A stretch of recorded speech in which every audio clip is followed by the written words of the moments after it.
All right, I'm going to get it started.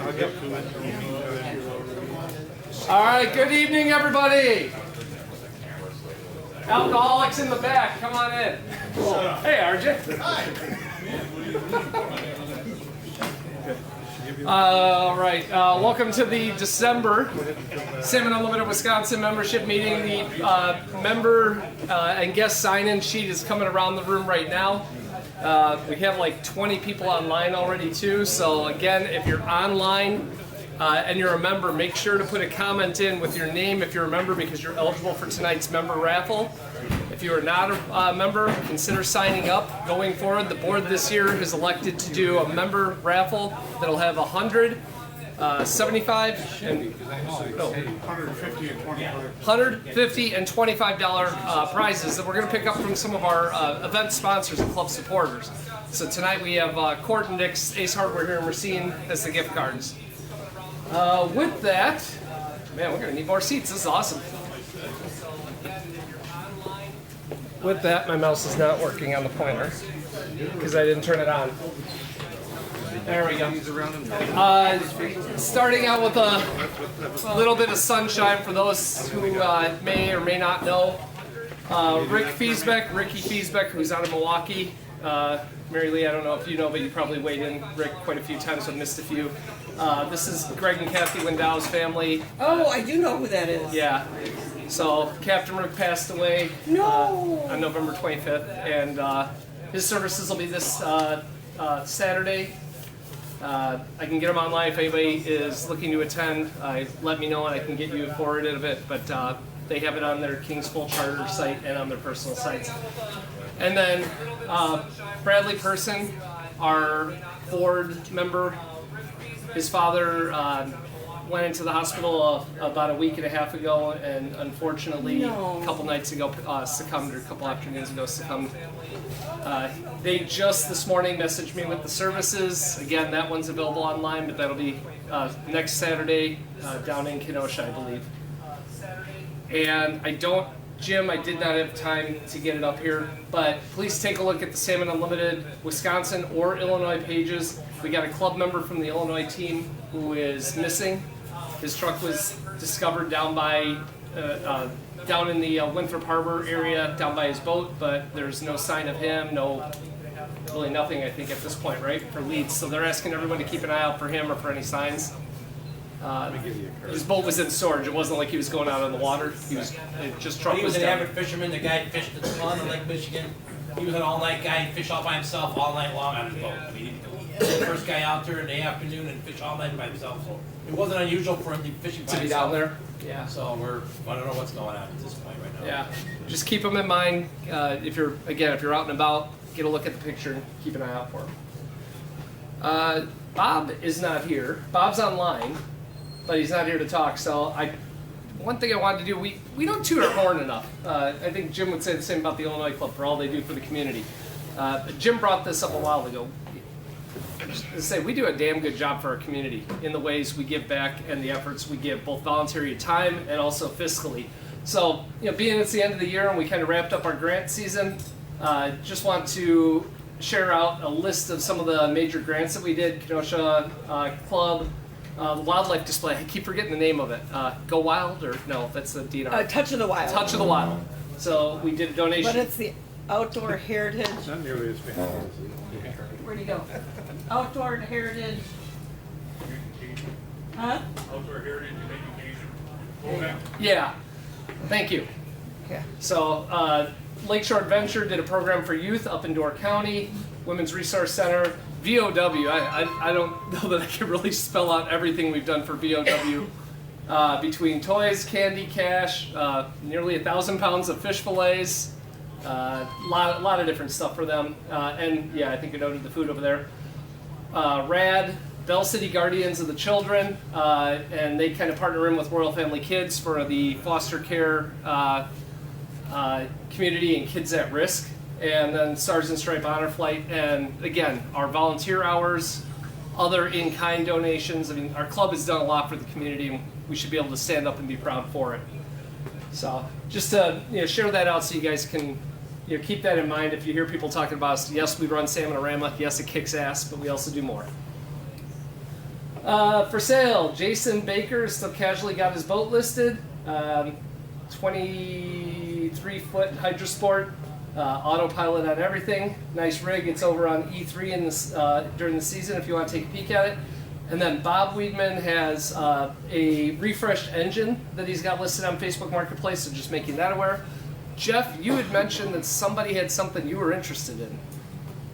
Oh, Jaw yeah, someone said they had jaw jackers or they wanted to sell, but I can't remember who it was last meeting now. I got one. All right, I'll take it. If we get the right price. I'll bring it at the next meeting. He didn't say it. He didn't say it was in one piece, but It's brand new. It's brand new. there you go. Okay. It's in the package. So yeah, and if if we have any major items, club members, you want to highlight, shoot a message to me. Give me a couple images. I'll be happy to blast it up there for you. Membership, Mr. Mike. Got your hands full with today's news. Too many. I need a committee. Yeah, Mike could use some help. If not during the meetings, just for handling everything, especially with the new raffle that we're going to be having. But All right, well, we've actually got to start on our 2026 memberships. About half a dozen, already. They all qualify for the early, I thought that was on your slide. Qualify for that early, no, I didn't have that. I missed putting it on in the rush, probably. oh, okay, because it was on the one you sent around, Was it? that sample. How the hell did I do that? Because I pulled from here. Okay. I screwed that up. Anyways, we got a early renewal membership raffle going. That's going to be Gear two kit, packages. That's over $100 worth of lures, and the other one is special boat ticket. Which Jim, you want to talk a little bit to that? Yeah, so basically, we're gonna do a raffle for those that become members within the time allotment. January and 30th or 31st. Give away one of the special boat tickets valued at $375. So it's good for yourself and up to, I believe, Like- 8 other There it is. Next members on your vote. So everybody on your vote will be registered for the Salmonorama. Yep. So again, just encouragement to get everyone. We always have a rush right before jackpot You have to series. get that in by February 30. January 31st. January Yeah. 31st. Okay. all right. So we actually follow our bylaws for once. All right. And you've got the tonight's raffle tickets. Yes. Okay. I've got them up here. Jim's provided them. So So Again, for- also, members that were signed up before the start of the meeting and every meeting forward. But he doesn't know that I'm still, I told I him, but. haven't got them and hardly Yep. any of them out I was yet. gonna- No, I know. I'm just sharing what they are. But tonight's raffle is going to be Court and Nick's Ace gift cards, as we mentioned. One of our key sponsors for years for Salmonorama. So Mike's going to be getting out the raffle tickets to the members that are registered in today. I could use. What are we gonna help you? What are we gonna do? I'm sorry? I can't hear you. Oh, yeah. Yeah, you want? Yeah, I thought we were gonna do it. Yep, that's true, the donations. I did skip past one thing around the grants and donations. Mary Lee has an announcement. You gonna be able to say it? Yeah, probably, I'll probably cry because everybody knows I'm a crier, but I'm gonna probably let my boss do it. Hang on, You know, Mike. Before she gets going, yeah. I see there are some new faces here, or people that want to renew tonight. I do have the forms here. So come up, help yourself to those, get them filled out, and we'll get the paperwork, get back in the computer when we get a chance here.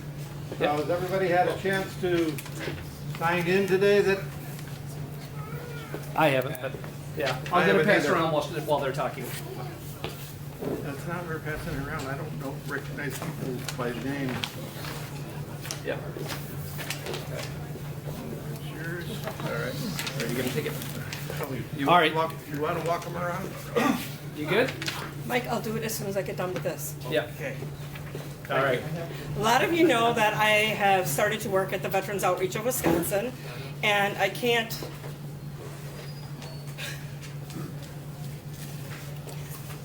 say how blessed I am to have been a part of both organizations. But there's somebody special we want to recognize. On behalf of Veterans Outreach of Wisconsin, we want to present the Certificate of Achievement to Jim LaFortune for his unwavering passion in serving our veterans. We want to thank you so much, and thank you Salmon Unlimited for the amount of time, money, and donations you have given us this past year. It's been amazing and a great help. All of it's been given to good use, and we really look forward to more partnerships going on. So thank you so much, Jim.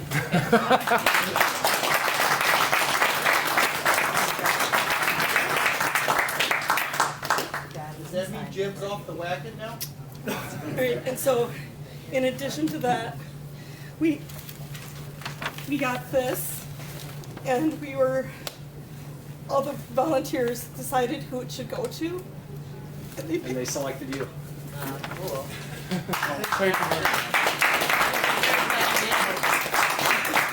More importantly, there is a passion that we all have for our veterans and everything they allow us to do. But none of the things that we've done this past year is possible without everybody in this room and this organization. So I'm really accepting this on behalf of the organization. Yeah. I greatly appreciate all the support. Whenever we do something online or do something to raise funds or fees or drives, everybody in this Salmon Unlimited organization steps up. So thank all of you for being passionate for our veterans. Can you Jim and Alex? Yeah. With your certificate? Jim, you're ready to take a picture of you. Can't sit down yet. Wait, where would you like to take a picture? Hold on. Oh, and his phone. There we go. Yeah, get me on the projector.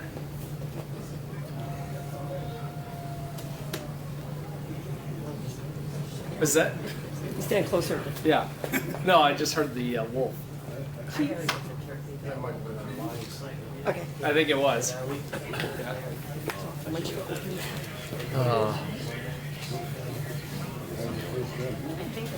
All right, through the sales, through the membership. I would ask if anyone's been out, but I know someone's at least been out. Through the ones that Anyone got fishing reports from the shore or from the water? Koshkonong sucks. How do you know? Because I went Saturday night and I saw 2 flags go up and none of them were mine.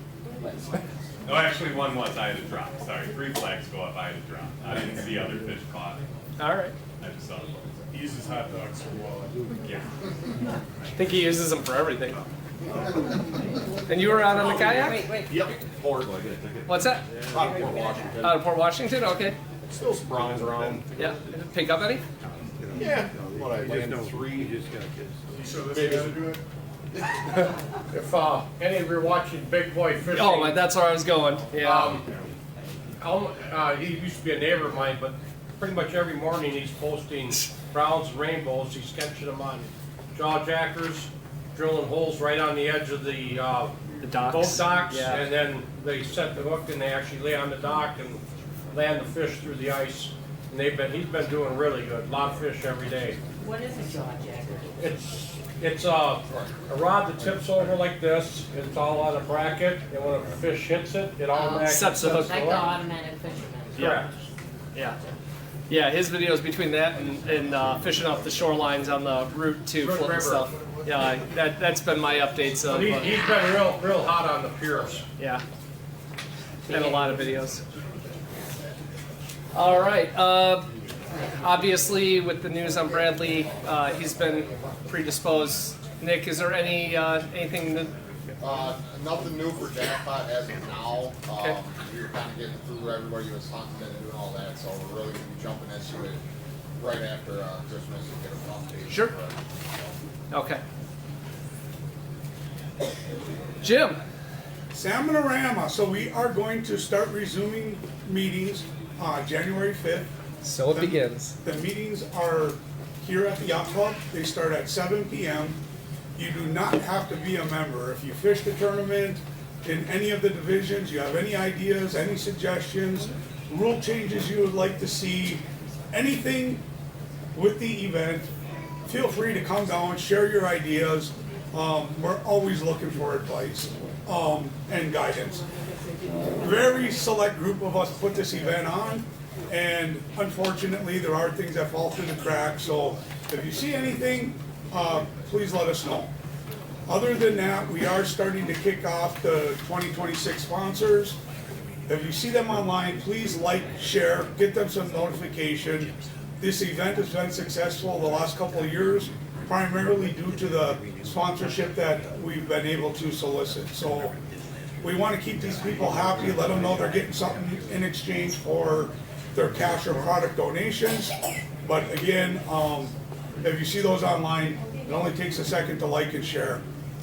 Other than that, there's just going to be a couple of little minor changes this year. There won't be entertainment for the full 9 days, but we're bringing in a lot larger entertainment for the weekend. So the weekdays just got a little stale for us, and we're going to try a different avenue and see how that works. And I'm glad we got an SAR fan over there cheering us on. But again, we're just getting into things. We've taken 4 or 5 months off, reset, and again, we definitely can use some help. If you know a company that wants to be part of the event, or if you deal with a product sponsor that want to get their product into the event and get recognition, we definitely can use some help. And other than that, You don't even have to make the sale. Get the introduction to Jimmerai, yeah. and we'll help make that. Other than that, on behalf of Salmonorama, I want to thank the board members that have dedicated time and are exiting. Welcome all the new board members, but most of all, I want to congratulate this general membership. They have instilled probably one of the strongest boards and leadership that I have seen in years. So that's on you and your voting and your confidence. But I really think 2026 is going to be one of the best years I've seen with the leadership that you've put in place. So thank you all. Awesome. Gearheads, I got 2 things for you guys. One's a question that I need help or suggestion, and then the other is information. But on the help side, I've been trying to figure out an effective way to store flashers and flies in my boat. I've got a little cabinet with a sink, and underneath I had a bigger bin. I came across one of these, like the hanging folder holders, and I'm trying putting the flashers and preset flies onto them. But what are you guys doing to like keep your flashers in a more compact state? Ram them in a bin just like that. Similar? Okay. No. Into many bins that are in a bigger bin. Well, that's the problem. Is like, Your chrome bin, your white plate. so I got another one that's meat rigs and tuna rigs, and I'm like, that's all I can do. That if I had done the ones that the flashers were in before, I would have needed like 4 of them. So this got me down to 2, and they fit in the storage space. But I didn't know, I'm just looking to see if anyone else has got ideas. Come on, Jaws on. Nobody's got more flashers than you. Yeah. LME doesn't have What's as the many. true question? Try compact storage. So really trying to get. Well, I use all the.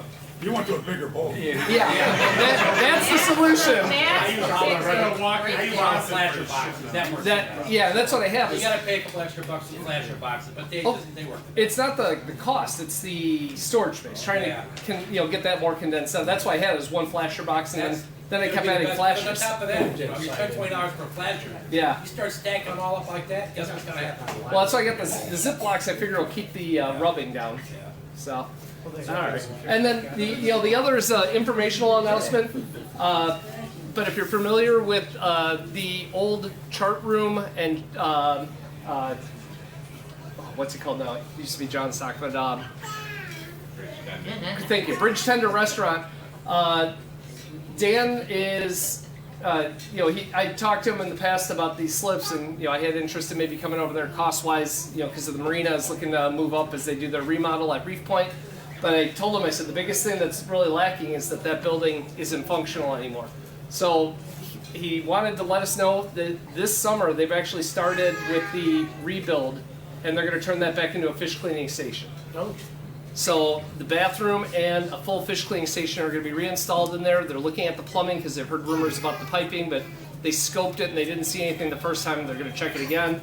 They have electrical has to be installed to it because the electrical used to be mated into like a building here or over here, and when it was demolished, We Energies took the entire thing down without the Pugh family being aware of it, and they just ended up leaving it that way. So it's going to be a lot of work. They figure they'll be able to soft launch it mid-year, sometime in 26, and then formally be able to offer it as a resource in 27 and beyond for anyone looking for a slip.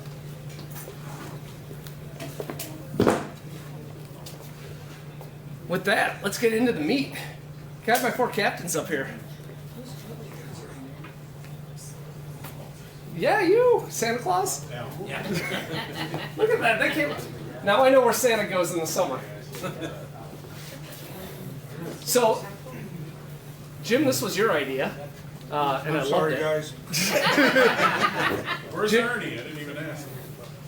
Where is Arnie? I don't know, he was supposed to bring a bunch of raffle tickets. He's running late like Yeah, that's what I Is he? figured, because that raffle's. Christ, he probably lives the closest. Probably. He's on KR. Where are you guys? I'm north side, but not KR. Yeah, I drove right by his house 2 days ago for work. So, well, I guess we'll start without him. But we got Dion, Al, Jim, and eventually Arnie to come out here and really just have an open Q&A on topics. You know, my interest particularly was we seem to get captains all from the southern ports, and I have only fished Waukegan off a boat once when I was like 15 or 16 in a charter, because I never had access to a boat, and all I remember was puking the entire trip. So at some point I have to come down and get a license and either first mate for one or for you, or come down and fish with you for a day, just to see what Waukegan's all about. But I guess at this point I'd like to have each one of you do an introduction of who you are. I'm just going to jump to the full screen camera of the speakers, where you're at, and how you got into the role, and then we'll open it up to the club. You always start by the older guys first. I'm Al Johnson. I run Rainmaker. This coming up season will be my 41st year. 80% of my fishing is out of Kenosha, Racine. And, you know, I do quite a bit of fishing up in Sturgeon Bay and Door County in the month of July now. So. My name's Dion Perry. I've worked for Al my entire fishing career. I started in 2016. I do almost all my fishing out of Kenosha or up to Racine. I'm pretty much all out of there. My name is Jim Stepp. I'm the captain of the Jaws On, the boat Jaws On. This year will be my 60th year fishing on Lake Michigan. 60. 60 years of fishing on Lake Michigan. Yeah, it's going to be pretty crazy. It's a big anniversary for me. Like most of us, we all started with our dads or aunts or uncles. I started with my father when I was 5 years old, and I started my charter business. I fished all the ports up and down the whole place. These guys know me. I've been a big tournament guy through the years, and been fortunate enough to fish just about everywhere on the lake. We caught a fish everywhere, it seems like. But when I started my charter business 4 years ago, I did start back in my home port. Born and raised in Waukegan, and I wanted to do a full circle, so I started back in Waukegan.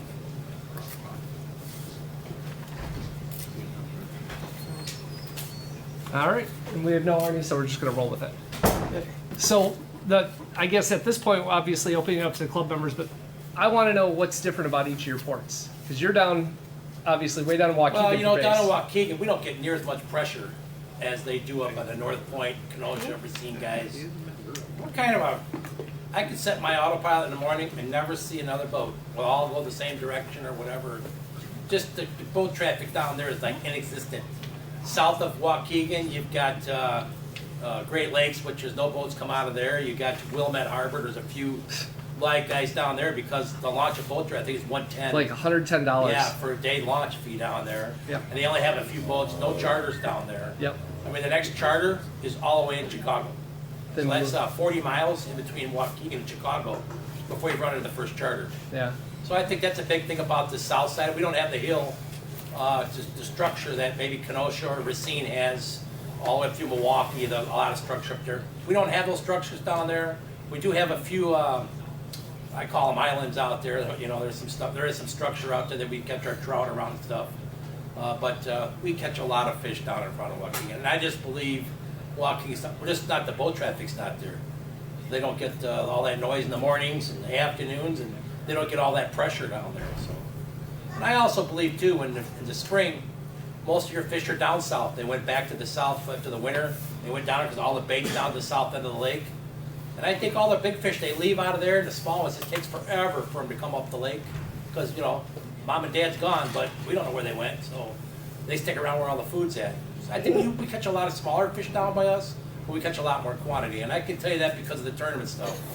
When I first started fishing the Salmon Unlimited Illinois tournaments, I could barely get 5th place, 7th place. A couple of times we got the year, you know, and it related to the fish. I'd maybe catch 40 fish. I go back up to the stations, to our weigh stations up there. The guy will catch maybe 11 fish, but he won the tournament. I'm like, well, what the hell's going on? The first year I moved my boat to North Point and fished out of North Point to Kenosha for the tournament, I was boat of the year 3 years in a row. And that wasn't because of my expertise, it's just I was in bigger fish up there. A lot more smaller fish in the south, just a lot more fish. All right.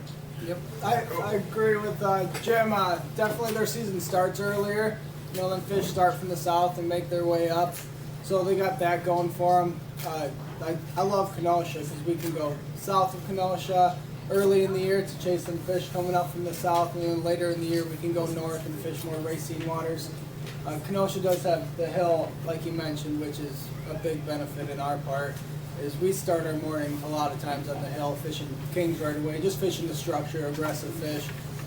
And then we got everything beyond the hill, you know, pointed east and keep going until you find them.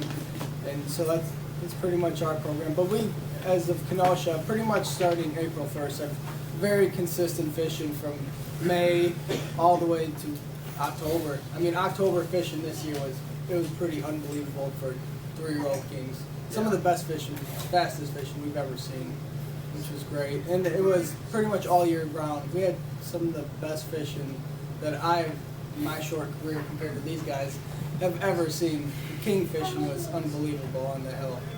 Very fast and furious. They got the islands and stuff like you talked about. As far as structure that we have the hill. We have a few spots inside the hill, like the honey hole we like to fish in the spring. But once we get outside the hill, it is it's just a slow drop off, pretty flat.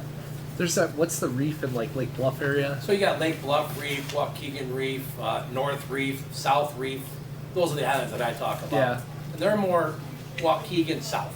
North Reef is about 4 miles, maybe 7 miles north, but then out. But everything else is north of or south of Waukegan. What depths are those in, kind of? So like your South Reef, the shallowest part of like the South Reef is probably 125, but it's 240 on the backside pretty quick. Wow. You can get deep water pretty quick off the back there. The North Reef, which is just north of Waukegan a little bit there, more like by the old coal power plant, straight off of there. That reef there, it comes up to like 110, and it stays around 160 around the backside of it. So it doesn't, it takes, not like guys up there in Kenosha, Racine, where you can find some deep water pretty quick. We got to travel, man. I mean, we're running long distances to get to any type of deep water. But there's some nice reefs out there to work off of, some kind of structure. That's the Milwaukee guys that got it easy compared to us. Yeah. They're like 3 miles and they're in like 150 foot of water. Or all those guys, Sheboygan, all of them. Yeah, and then we feel lucky compared to these guys, the Chicago guys that run 15 miles, Yeah. like 100 feet. Yeah. You know, from the top of our hill, 70 feet, another 5 miles, you're 200 feet of water. So everything's touchable, which is nice. It's 14 miles from us to reach 240. It'd be 14 miles from my harbor home Okay. Yeah. to get 240.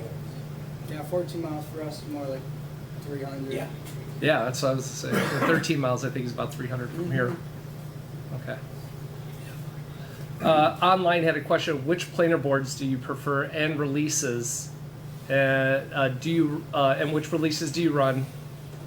How does that change as you run longer lines? We use, as far as copper rods, Ninja boards for our bottom two that are pulling the weight, 300s, 350s, 250s. And then once we get to our top boards, if you run a third Ninja board for your top board on the lighter coppers, they're going to pull too far in. So we'll go to offshore boards or walleye boards for your 150s, 200s. And then as far as early coho season, we run pretty much yellowbirds, old style and new style. Just with the old style has the release clips that let the board pop, and the new style, they stay pinned the whole time. We haven't, so we started using Ninja boards, what, 3 years ago? 4 years ago? I think it's a lot longer than that. The Ninja board? Yeah. Well, whatever. Probably 5, 6, 7, and we But- still have them. The point where I was gonna make is, I didn't think the Ninja boards would hold up, because you got the release and everything. I was pleasantly surprised how well they hold up. Like Dion says, our boards, a lot of our boards look white. They're faded. And the reason is we use, 16, 80 pound backing on the backside of our coppers and lead cores. We do not break boards off. I know guys that run 30 pound mono and they run all this light line. Why would you run that on your backing? Yeah, you're not trying to be sleek or stealthy on the back end. Right. Yeah. I can't remember, in all honesty, the last time I broke a board off. I've been cut off, up in Sturgeon Bay, because that's a different story up there. But I've never, very, very rare do I break a board off because of that. So, getting to what Jim was saying real quick, I've fished a lot of tournaments like Jim has. I was pleasantly surprised south of Waukegan how good the fishing is. You get down by Lake Forest in the spring and stuff, if you guys are looking for something different, the brown trout fishing down off Lake Forest is phenomenal in the spring. And I want to say at times as good as up by Oak Creek. I was just going to ask. And a lot of people don't know that. But I have a customer, friend of mine, client that lives in Lake Forest that fishes a lot. He'll take his 19-foot lung, launch it right there, and in the spring, him and his brother catch their, they'll catch their brown trout all the time. So it's kind of a, that 15 to 30 foot of water, there's a lot of structure. And if you're looking for something different, if Oak Creek is, just so crowded you don't want to do it, I'm telling you, it's good. Jim is right. The fishing down there, there's nobody down there. I don't go down there much, but when we were fishing tournaments and stuff, like, out of Waukegan and stuff, he fished down on that part of the lake. I mean, Jim's right. There's hardly anybody that fishes down there. But it's something to keep in mind if you're looking for something different. Absolutely. Be careful with the Lake Forest launch. If you're trying to go early for browns in April, there's an opening time. You may have to go out of Waukegan and power down there. Waukegan's had its challenges with the fish cleaning station. Yeah. Yeah, well, people don't know what the hell they're doing down there. It's only one holer. It's a one holer. SU Illinois. Yeah. Some of you guys know I'm the president of that club. Yep. I've been in cahoots with a couple guys down there trying to get SU Illinois funds to work on that. We spent a lot of money on the North Point fish Yep. cleaning station in the past, and trying to work with that program down there. But it's like everything I do down there is like that with those guys. So sooner or later, I'm going to pound through and get that taken care of.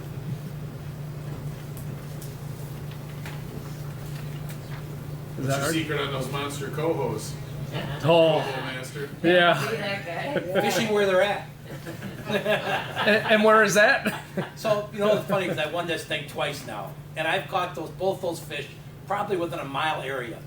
And it's right out of Great Lakes, between Great Lakes and Lake Forest, right around that 60 to 70 foot mark. Yeah. And they've both been on flasher flies, both of them. We had a bigger one on this year, and the guy did the old pull up, pumped, and shit the hooks on it. That was on a Pearl J plug. I got that one on, but we had a big one on. I tell you, if it wasn't 20 pounds, it was 20 pounds. Last year, I think we won it with a 15 and change. 3 days before the Salmon and Ram, I caught a 17.5 pounder down there. Yeah. There is some big cohos down there because of the bait is just. It's funny to see Oh the my- difference that one can grow, 15, Oh, yeah. 17 in the same lifespan as your Yeah. average 5 to 6 Yeah. pounder. They're just so aggressive. Yeah. And how long they're on bait. They're on Yeah. bait constantly. And But to go down by us and get a rack of kings like these guys do in the mornings up off the hill and stuff, that ain't happening. We get a couple.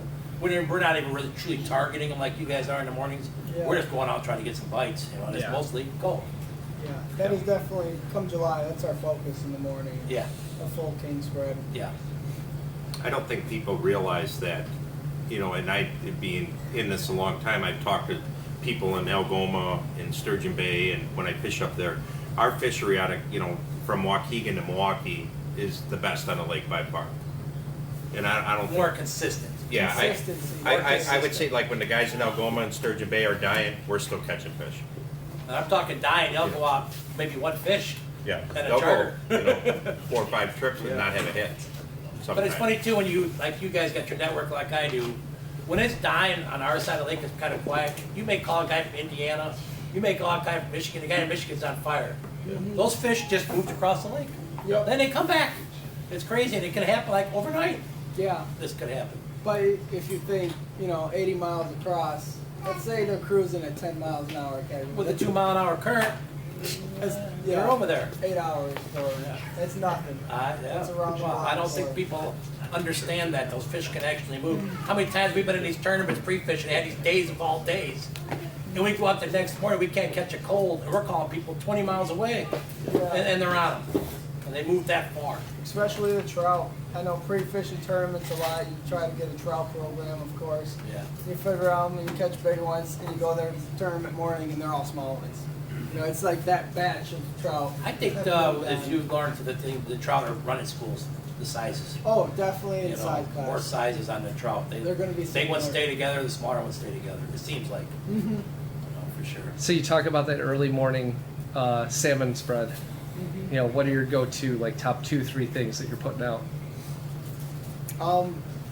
Usually running Dodger flies on my downriggers Really? and wire dipsies. Metal Dodger? No. Plastic. Okay. 8-inch. With Yeah. a full-size 4-inch fly. Coppers. Once in a while, we'll get a Dodger fly on our deep copper, but for the most part, moonshine spoons. Loading up on moonshine spoons on our boards, and then keeping the big flasher stuff on the boat. Why we do that? It just seems to work. Also, I think it's the first thing over their head is your downriggers and dipsies. Yeah, if they don't hit that, it's calling them in. And so let's say they come into your downriggers and dipsies, and they don't like it and hit it, and they drift off, and all of a sudden now boards are coming over their head. A little more subtle, a little more sleek. Maybe they'll take them spoons instead. Okay. So that's typically that. We run high divers as well, so we're stacking our dipsies. Those are almost always run spoons on as well. So when we're stacking 2 dipsies, we've got our 3 riggers. My middle rigger is usually a 2-ball with a spoon on it, a moonshine of some sort. 2-ball. A 2-ball. A secret weapon rig.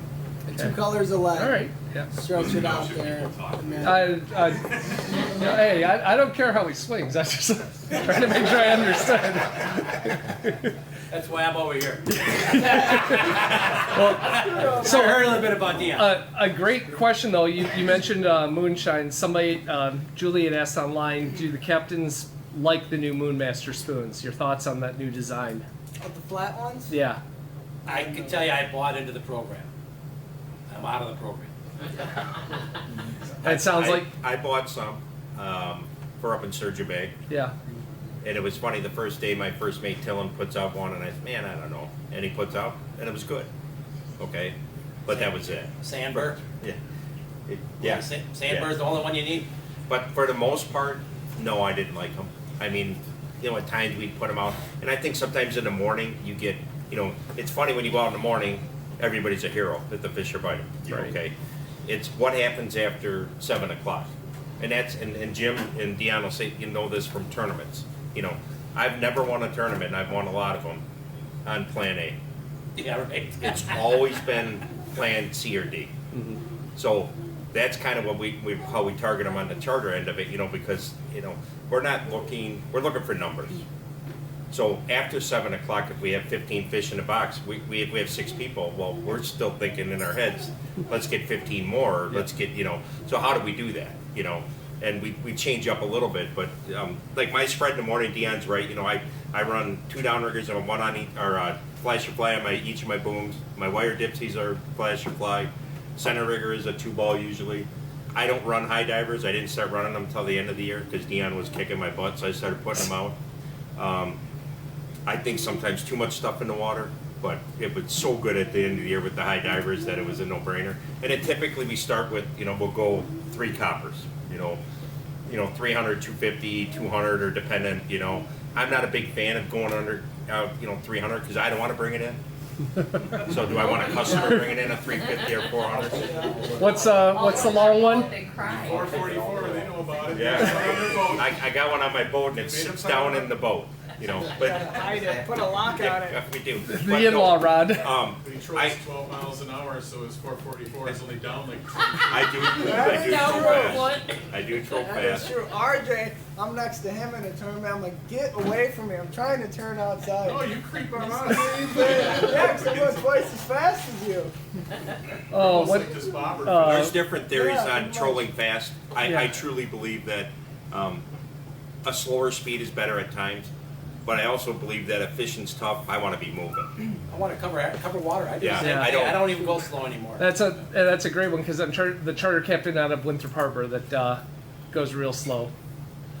So what's Forget his considered name. fast to you? Over brown, Yep. 3. Yeah, 283, I'm like 283 everywhere I go. Yeah. pretty much. I will say this year, when I knew I was on the spot, fishing Kings in the Hill, and I wanted to fish this 2-mile stretch, I fished a lot of 2.3 to 2.5, which would be slow Yeah. for what I You would know, if you're in the consider. fish and things are going good, you can slow that boat down some. But Yeah. we're trying to cover water. I mean, nothing to travel 15 miles in a charter, right? Yeah, absolutely. And that's how you do it. I can't tell you one thing though. You two guys have a royalty here. There's a boat called Esperanza. Those two guys are here. They run to 600 copper every day. No, guys, On an every electric day. reel or? No, manual. Bring coho. Yeah. That's every day they run that 600 manual copper. You can labor? ask them, how good is that 600 copper? 500 the best. 500's the best. Wow. Wow. 500's on the big, We've got some 340. It was so big. You order your reels from Florida? 550 to 600. This was our boat of the year last year in Esther, Illinois, runner-up this year for boat of the year. He's run a couple of them up They here, run a too. lot of that long copper. Is there any backing on that reel? There's no room. The 500 has what, 300 yards of? Yeah, it's fine. Wow. 50-pound power rope. Yeah. How do you guys feel about the difference between copper and weighted steel? Oh. I'm a copper guy. You know, We tried it one time, and we ended up tangling. But that might be because we're mixing weighted steel and copper. so I bought it again this year, and I thought, okay, I'm gonna try it again. And I had 300, and I put it next to a 300 copper, because I wanted to see. And the 300 copper outproduced it 10 to 1. And I'm not just saying that. You pick up a spool of 300 copper, pick up a spool of 300, and which one weighs more? Big difference. Okay, so what's gonna go deeper? What's the object of a copper? You know, so, I mean, I believe, like, you know, running the 600 copper, I don't have a problem with, but I truly believe when that line gets out there, it starts going back up like And this. that's what those guys said too. So how far, it's like a 10 color lead, or you see guys running a 20 color lead. Why would you run a 20 color lead? Yeah. Why wouldn't you just run a 300 The copper? blowback I is do just like too the much. way the steel Yeah. comes off the reel. Yeah. Oh my Yes, God. I just love that. Yeah. I just If I haven't couldn't had the catch nothing success. with Like it, I don't catching care. fish, You know, yeah. exactly. I'd rather. I wonder I'd if rather you fight put with the that copper than steel fish. line like that and put a little weight on it. Yeah, Well, we- a snap That's We a- did weight. pretty good with like a 450 weighted steel. Might just need Yeah. more of that. It's just better getting it down in the face. you know. Exactly, Yeah. exactly. We had a couple guys say that weighted steel, they like it because it's less tangles, a little Yeah. easier to Oh, set yeah, out. absolutely. Couple questions online. How do you dictate wind blows and currents? Say you're on fish, but a north wind comes after 5 days of southwest wind. You know, do you move? You know, how are you deciding where to shift or move? Sometimes, a lot of times, it would take something major, but most of the time we're going to pick up where we left off. Exactly. But Go there right are- back to the same spot. There are times, like the first big northeast blow in June, I'm going to fish the hill, expecting them kings to show up. Like this year, it was mid-June, and it cranked northeast. It was just me and another boat out, and I just had a feeling the kings were going to show up. And we went out there, and we caught a 4-man limit for 4-year-olds. What, you know, when we were catching all cohos before that. So you're on the bottom side of the hill, or? No, yeah, on the deep side. Yeah. Yep. Just expecting that northeast blow usually pushes fish onto the hill, Yep. especially that time of year. Okay. But we go out after a blow. If it blows northeast, you know, then goes southwest or west, and we haven't been out for a day or two, we're still going to go back to where we were. But we're a little different than the average person, and I don't mean this in, you know, we don't have no patience. If I'm not bit in the first 10 minutes I'm set up in the morning, I'm calling him or I'm calling somebody and I'm moving. If we You get the full ask him. spread out, Yeah. all 3 coppers. I'm the most probably, Well, and yeah, your job is to produce. well, I You probably have a little to, bit. yeah. I get very impatient. He knows that he worked for me for a long time. I'd be like, I'd be walking back and forth, and like I'll start moving out right away. Or Dion's more patient than I am. He'll go a little bit farther on the hill. I move right away. I don't pull rods. I start angling out, and sometimes it screws me because he'll go a mile through north on the hill. He starts getting into him, then I got to go back in. But sometimes it pays off, Yeah. So It works both ways. yeah. Any of you running a 10-inch paddle on one of your riggers?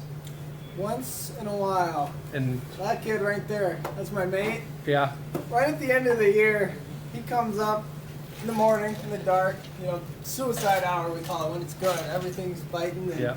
comes up with this goofy rig. It's a big 10-inch pearl white one with a long, it was an aquafly. Well, that's the other half of the question. How long of a lead behind that? That one's It's like around 36. sometimes 36. Yeah. 36. Long Okay. one. And how far behind the ball? I like 10 to 12 feet. Okay, pretty tight for. The bigger ones we stretch further though. Yeah. More like 30. But I'm like, man, you're gonna kill this rod trying this goofy thing. We ran it for a while. It would catch a few fish right away in the morning, but then it would die, and we knew we had to change it. We wouldn't leave it on all day. But it was a guaranteed few big kings right away in the morning. But overall, do not run a lot of them. No. And that's probably because we troll fast. Yep. Yeah. Dion's boat, I ran it for a long time. I think it's one of the best fishing boats on Lake Michigan. Better than the boat I bought. It just catches fish, but it doesn't slow down. He uses a sea anchor, and I learned when I got it how to fish with it, and Dion has learned how to fish with it, and the boat catches a lot of fish. But for some reason, the big paddles, and that's probably why, is because we're trolling a little faster. It doesn't, the big paddles don't work as well. I think they spin too much. I'm a big fan of spin doctors. I probably me use too. more spin doctors than a They're lot more of speed people. tolerant. Yeah, more speed tolerant. I think when the current's bad, I In think. rough weather. Yep. I think they're spin doctors. When you're side slipping and stuff in the waves, Yep. get some spin doctors out there. Yep. I run 5 riggers on my boat, and I usually run 5 riggers every day. Wow. I'm all 5. My center rigger consists of a big paddle, and I run either a bullfrog or just a straight little boy blue. And I run at 60 inches behind that, and I run that 20 feet behind the ball. And I'll run that thing till probably 10 or 11 o'clock in the morning. Okay. Might not have caught a fish on it all morning, but I guarantee it brought fish into that part. I believe it does. I believe Jim's right.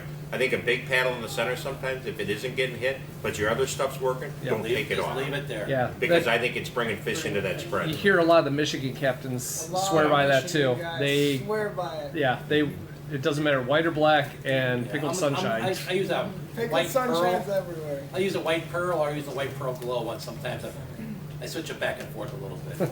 I do run a 60-inch leader on that fly. That's a long I one. get it way back away from that paddle. Okay. Somebody asked what was the favorite rig on that 600 copper. Moonshine spoons. In general, not a specific one, but flip it around. I would say Wonder Bread. But RV Wonder Bread. can't go wrong with the Wonder Bread. Can't go wrong. It's a small, nice species. Yeah. Dion, you got some fan base here. One guy's saying, "Why does Dion look so good?" Another guy, Dion is a hammer. I don't know if you're single, but these guys are crushing for us. No, 'cause, You might mean all that you open your mouth. yeah, he might be. Oh, all right. No more questions online right now. So Yeah, what do we I got? got a question. When you said you go 3-0, what are you at? I mean, I know it would depend on the current. What usually are you at the ball then? 2-5? A great question. I don't run with a fish hawk. I usually look for the pull on my dipsies and how far my rigger balls and stuff are hanging back.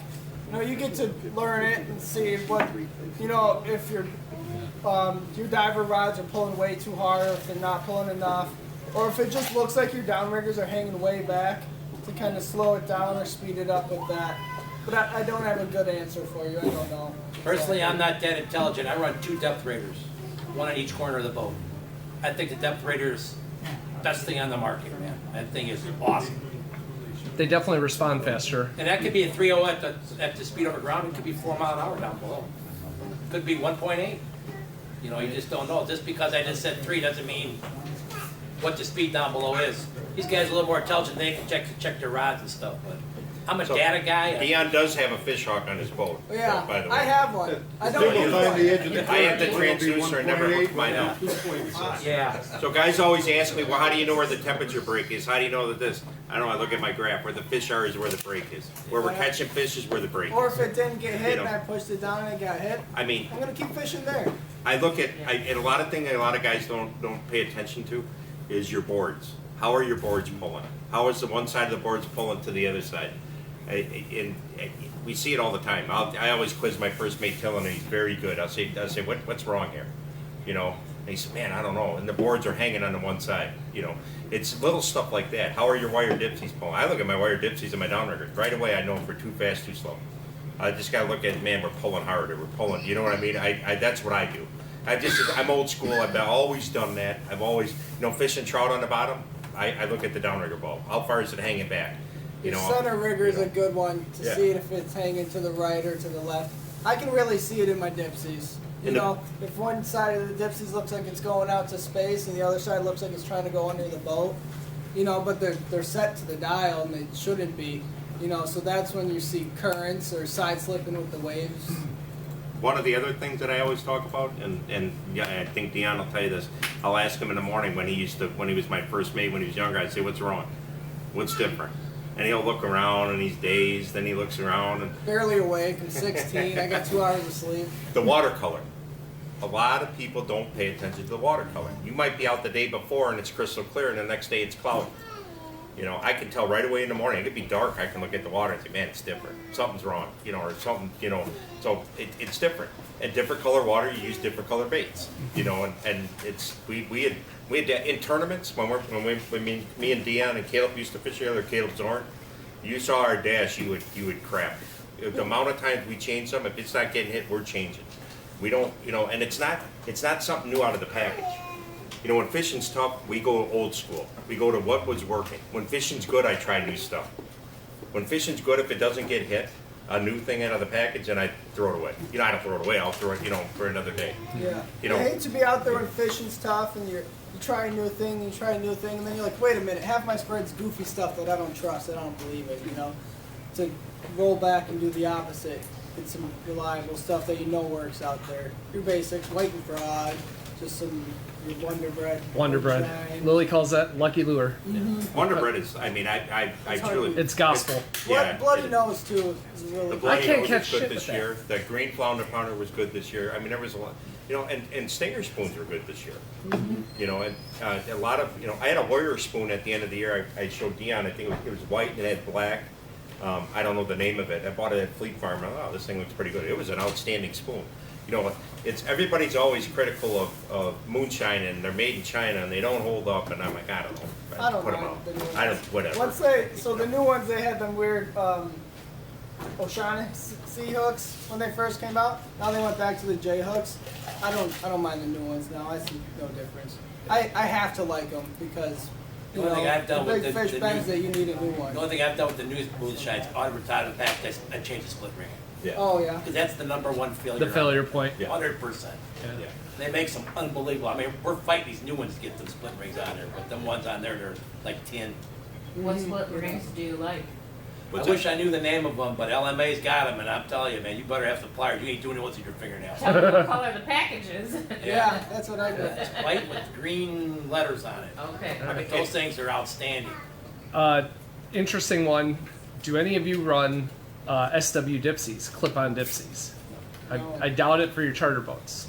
I tried it. Okay. You tried it. I tried it a Talk couple me different into times. it forever. I tried it a couple times. One time it worked all right, and one time I tangled and I got frustrated, and me and Tillum were trying to figure it out. There is a guy on our dock that ran it, and I actually had 3 charters, so I jumped on his boat and ran with him one morning. Caleb ran my boat, and Dion ran his number boat, and it worked really well. Yeah, I use them on both my wire and braid. Yeah, so, so, I'll bring them next meeting for Yeah, for the lady who was asking. yeah. Just and to so- get them further back, you like them? Well, I like because I started out with a 20-foot, like water ski pleasure boat, so we had nowhere to back up, and so with leader length, it was like I didn't want to hand line it with the boat. Now we're in a little bit bigger boat, but and we probably have room to hand line like an 8 or 10 footer or to back up for that. But it Nice just, to I reel got right used to down it. to 'em. It's like it pops off so easy, and you reel it up like it's a flat line. So most of you guys charter and tournament fish. Yeah. So if you have a charter the day before, obviously it's an advantage. Oh, yeah. You get to test all these lures. Right. How do you decide going into a 9-line tournament, what's gonna make that starting cut?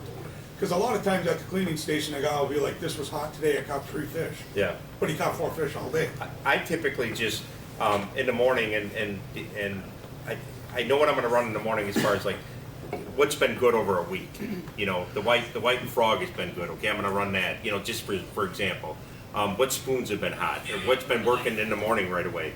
You know, that's what we do. I always start my tournaments and me and Dion don't fish together anymore. But I always start with 2 coppers on a side, 1 wire dipsy on each side, and 3 riggers.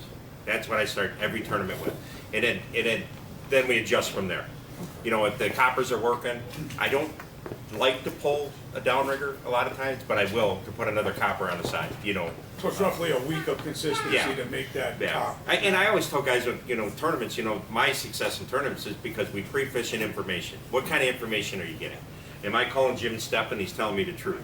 You know, or you know, but no, I'm serious. I mean, you know, fishing a quick one out of Milwaukee one year. I mean, we could not catch a salmon. You know, we needed 4 salmon. And I don't know, were you on the boat when we ran to Port Washington? I called a friend of mine up at Port Washington. We're fishing out of Milwaukee. I said, hey, Davey, you still got them cohos? He said, yeah, it was good. So we ran 15 miles to catch 4 cohos, and then we came back and fished. We ended up upgrading and catching a king and a lake trout. We didn't win the tournament. I think we took 3rd. But it's just, I think networking and having, you know, and you got to believe who you're talking to. Networking for You know, sure. And you know. certain things, they work right away in the morning and not later in the afternoon. So that's a big thing, like going into a tournament, I know I'm going to run these right away and kill my couple right away. And then I got to change that to something that works in the afternoon. But like the Super Sweepstakes this year, like Al said, he always runs his 3 riggers. For some reason, normally they're fine, but the week leading up to Super Sweepstakes, could not catch a 4-year-old on a boom rigger. And so my morning spread with my 9 rods, I only ran 2. I ran a spoon down the center, 1 boom rigger, and I threw in a high dipsy because it killed 1 to 2 4-year-olds every morning for me.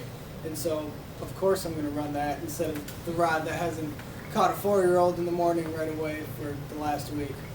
Did that. And then certain lures catch fish, and then certain lures are like, you know, every time this lure goes off, it's going to be a 4-year-old. So in tournaments, as far as leading up to that week, I know, oh, this 250 doesn't go a lot, but when it goes, it's a 4-year-old. That's a rod I'm going to run that. That's what I was gonna ask. And on tournament day, will you duplicate coppers, or will you, so you have a 200, a 300, and a 400, or will you do a 200, 200 and know which one was hot? Usually a 300, 300, 250, 250, or 350, 300, 250, 250. We'll duplicate it. What I don't like to do is duplicate the exact same setup. Just because it, you know, in the next 15 minutes it could change. And I'm always trying to learn what the bite is. So like, let's say they hit a green flounder pounder, and it's gone off twice now on my high board. I'm not going to put a green flounder pounder, I'm going to put another green moonshine of sorts. Then try to pick up that pattern. Is it because it's green? Is it the flounder powder pattern? You know, trying to figure out why they're biting it. What weight cannonball? That was on here too. 15 for our booms, and usually a 20 in the center. Yeah, I run 20 across the board. Magnum Metals or different brand? Cannons? Different brand. All over the board. No, sorry, what rigger brands? Oh, cannons. Cannons? Right. I'm Trax Tech. And your Trax Tech, okay. The Magnum Metals are really good. Yeah, that's like. For the money, you cannot beat a Magnum Metals downrigger. No, they're Period. great.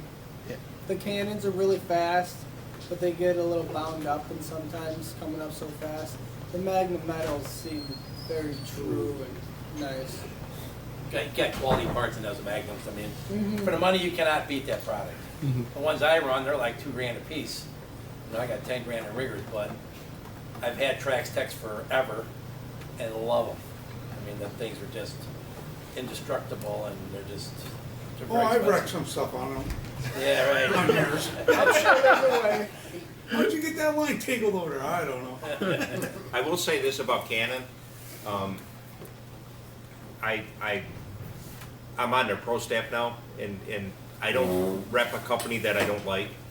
I had 2 downriggers that I got from Chip Porter a long time ago. They were brand new in the box, and both circuit boards went out on them. So I gave them to a guy to have them fixed. Canon covered them under warranty. They were 12 years old, so they do stand behind their product. Okay, Magnum Metals, Bill, who owns Magnum Metals, awesome guy. Yeah. You know, I mean, I had Magnum Metals forever, and and these guys are right. They are a great downrigger. Yeah, indestructible. And Bill is right in Richmond. I mean, he's, and you know, I don't know Sean's running the company, who's running And it. enough that he does a lot of sponsorships Yes, and tournaments yes, and yes, good other guy. things he does. Great guy. Yeah. Somebody asked, how many days do you like to pre-fish before tournaments? Month. It's just it Yeah, depends. unfair advantage on that. You know, people always ask, you know, I'm friends with Jim Mueller, and they always, you know, well, how does he do so good? He's a good fisherman, for one thing. He'll fish in 8-foot waves. Right, he is nuts. But Literally. I like to for sure have, you know, it's different because we're charter guys, so we're typically fishing all week anyways. But I like to have one day, the day before the tournament, where depending if I have a charter for the tournament, or if I just have, you know, if it's me, Dion, and Caleb or somebody, I'd like to have that Friday before a tournament to pre-fish, you know, with just us. So usually one good day, but remember, we've been fishing all week, you know. So a guy that's coming in and just gonna fish the tournament and not pre-fish doesn't have a good chance. I hate to say it, you know. I had a guy 6-7 years ago. We picked up our guys at the Milwaukee gas dock, and he says, well, I couldn't fish all week. Well, you're not going to tell me where you're going to go. I said, you can follow me, just don't run me over. You know, I don't care. You can come to my spot. That doesn't mean you're going to catch the fish, and I may not catch it. You know, so, but we'd like to have one good day for sure, you know, and as many as we can, you know, because I mean, I don't mind taking second, but I love to win. You know, I mean, let's face the facts. You know, I mean, when we were fishing a lot of tournaments, it bothered me if I took second or third, and I took a lot of seconds and thirds. But winning is great. You know, there's nothing better than winning. So we work hard at it. We work hard on the boat. We never give up. We never give up until the bell. And sometimes a half hour before, you know, it's like, oh, okay, whatever, it wasn't our day. But we never give up. You know, and that's why Jim Mueller does so good. Everybody's always lucky. No, he's not lucky. He always wins in the last 5 minutes. Yeah. Because he never gave There up. is some luck where he runs out to 200 feet to catch trout and he, you know, killed 3-4-year-olds. Because he never gives up. So that transitions nicely into another question somebody asked. Ryan Hoover said, how do you guys target trout? I caught 2 trout this year, lake trout. Yeah. I couldn't usually keep them off the lines. This year was completely different. Next topic. There was a lot of There was a lot of salmon this year. I mean, our last couple of years, salmon fishing's been just phenomenal. Yeah. But we haven't had to fish trout. You know, Yeah. the fishing's been great. I mean, this August, I don't know that I went to the bottom but a couple times. We're fortunate out of Kenosha and even Racine that, you know, and I don't know Waukegan as well out in the deep water, but anywhere outside 170 to 240, if they're there, we can catch them good. There's certain spots. Sometimes south of town is a little better, sometimes north of town is a little better, but we'll dedicate one rod to the bottom, and it's not uncommon that if it's good, that rod 5-6 times in an hour with fish. It takes longer to bring the fish up because once you set it and get it back on the bottom, if they're there, it's going to go again. Right away. You know. And really pounding the bottom, like actually hitting the bottom with our ball. Yeah. We'll Yeah. come back 20 seconds later and you fit another 10, 15, We don't 20 let it. feet of line. Yeah, we're always working it out. That's the problem. Yeah. People work when they're in the deep water. They won't work that downrigger out. You know, if they're in 200 feet of water, they got it down 220. Well, it hit bottom. Okay. Or if Wait you- 5 minutes and let me know how far it is. 3 bounce guy. Yeah, Bounce. me too. Wait a little bit, bounce. Yeah. Just a couple more seconds, bounce. Okay, we're fishing. Well, then I'm Yeah. going to do it again 5-10 minutes Yeah. later. If You it know, isn't even caught. though, let's say you've been in 200 feet for 20 minutes, go back to your center rigger and you'll fit Bounce it again. 40 more feet of cable out. You know, I'll tell Sam, go push that rigger down.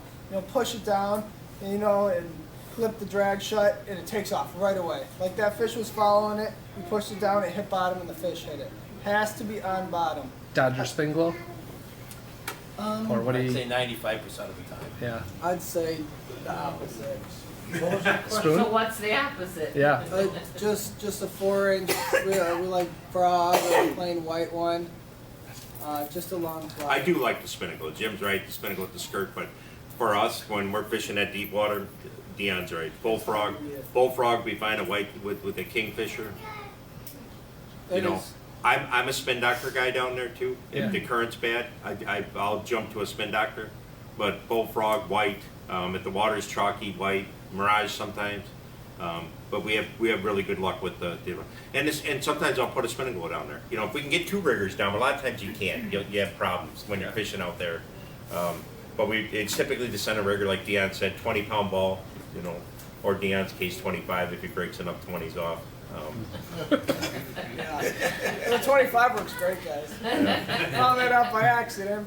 By breaking Sam. them off. Thanks. Yep, Sam. Are you running snubbers on them? Yes. Okay. And the big balls going Yeah. over, by meaning going over 15, 20, I like 2 snubbers. Yep. And they sell the ones at Lake Michigan Angler, they're like neon green. And the way they're built, they're almost like melted together on Yeah. the ends. They'll give way right there where it's melted together.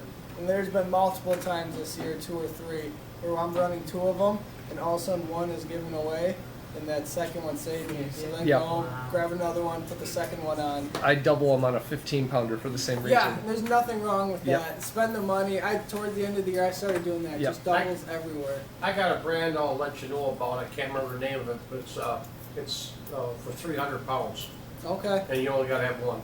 Yeah. They're- Is it they're only braided all about the this way long. up? He gave me a couple that are clear white and they're These braided are all the orange. way up. They're orange color. Okay. I can't remember the brand name. Yeah, but I they've been really love good. running the snubbers, especially. That I think is a Dreamweaver. the one Okay. that's braided Yeah, all the way I up. think you're right. Yeah. I love the snubbers for one, reaching out and grabbing it, pulling the ball in to grab the clip. Our cannon downriggers stop at the water line. Without a snubber, when they stop at You'd- the water line, they kind of you'd jump snap and it. slam back down. Yeah. The snubbers take all that away. Very smooth. Everything about it's better. Everything about it's better with the snubber. And 2 of them's even better. I might even try 3 this year. Jim, somebody asked if you guys keep a hot box. Absolutely. Yeah. Okay. If you don't know what a hot box is, especially coming up to the tournament, 3 or 4 days before, if I get a hole that gets 3 bites, the lure's coming off and putting the box, I'm putting something else on. Because I don't want to lose that thing. That exact setup. Come Saturday morning, that's my lure, that's my Yep. baby. But you could have, I'm sure you guys did it too, you have 5 frickin' moonshine lures, one's the hot as hell, Yep. the motherfucker can't catch a cold. It's just something about that one lure. Whether he was blessed, he got a little holy water on it on the way over, something, he catches fish. And the other ones, just not so much, so I am definitely a hot box guy. Yeah. You guys the same? Hot dash. I just throw my Yeah. crab on the dash. The one problem I would find with that is you take it off and you don't fish with it for a day or 2, how do you know it's still hot? I don't. So I fish it right down to the bell. I just don't wanna lose it. I guess I take that risk, you know, but it can change so fast. What's your typical lengths on your coppers and lead cores and also your dipsies that you're running? As far as leaders, Yep. How long? I usually around 30 feet of fluorocarbon. That's on your coppers and things, right? Yeah. Yeah, How about your dipsies? I do longer ones. They're probably around 8 to 10 feet. I reel the dipsy to the tip, around the reel, back to the first island. That's before the flasher's on? Yes. Okay. That's to the swivel. This year I was shortening them up a little bit because it is a lot easier, especially with the customers, to have a shorter one and not have to have a guy come and hand line it and stuff. But I'm all about like trying to be stealthy and sneaky and longer leaders and this and that. So I like them a little bit longer. But when I shortened them up this year, it didn't seem to make a huge difference. No. How about you, Jim? So I take my pool noodles and I mark 10, 20, 30, and 40. And I got that from Jim LaFortune fishing with me one time where you might put a 10-footer out there, you know the fish are here, you know they're here, they ain't doing. Do that 30, do that 40. All of a sudden you're starting to get bit. We're hand lining them. But guess what? We're catching fish. And Jim fished with me a couple tournaments one time and we were goofing around and he goes, well, you're fishing too close to the dipsy. I'm like, come on. Sure enough, man, we put like a 40-foot leader out there.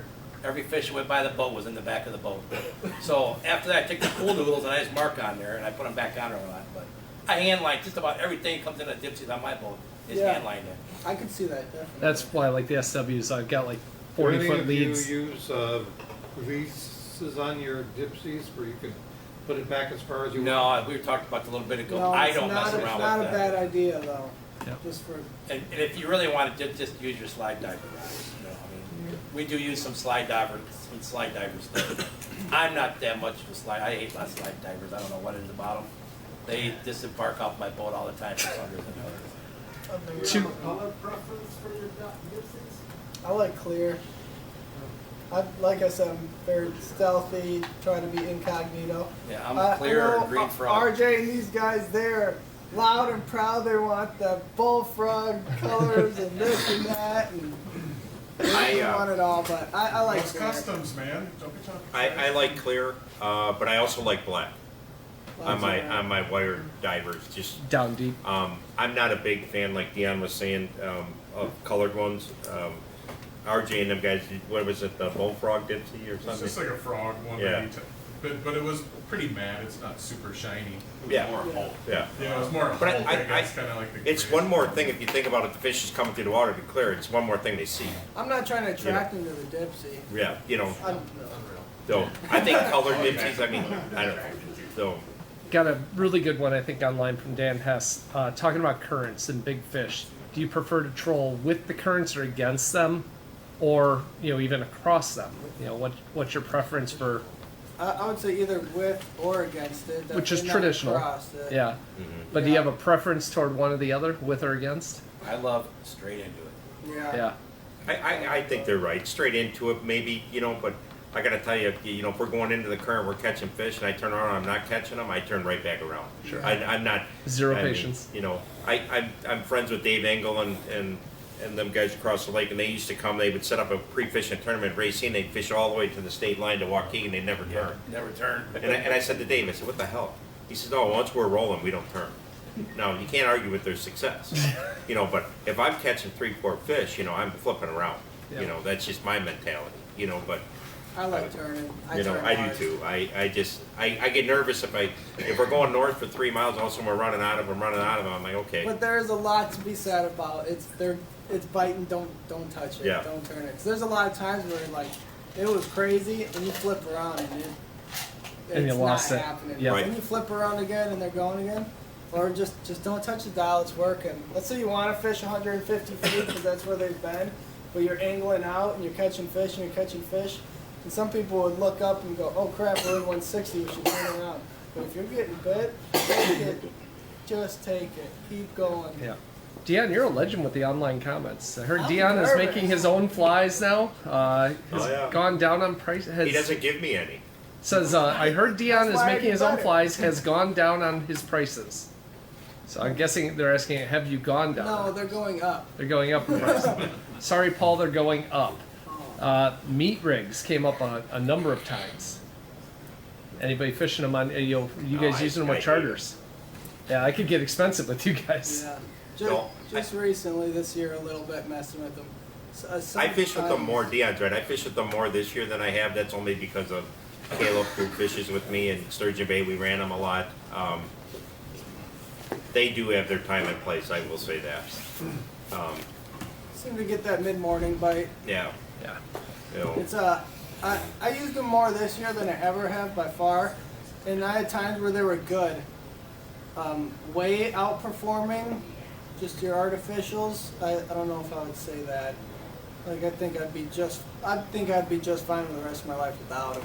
But I do like to throw them out. That's a guy you should talk to right there, is RJ Gloves. Those are the Oh yeah. Rig Rig Kings. Kings. So, Ask them a question. You guys will catch more if you were going 20 miles an hour. That's a very true point. They might work better if we were slow to slow the boat Are you down. using, are you buying from Rob, or are you catching alewives, or A little bit of both. a little bit of, yeah. That's they asked if somebody was making their own with alewives, or if they're buying.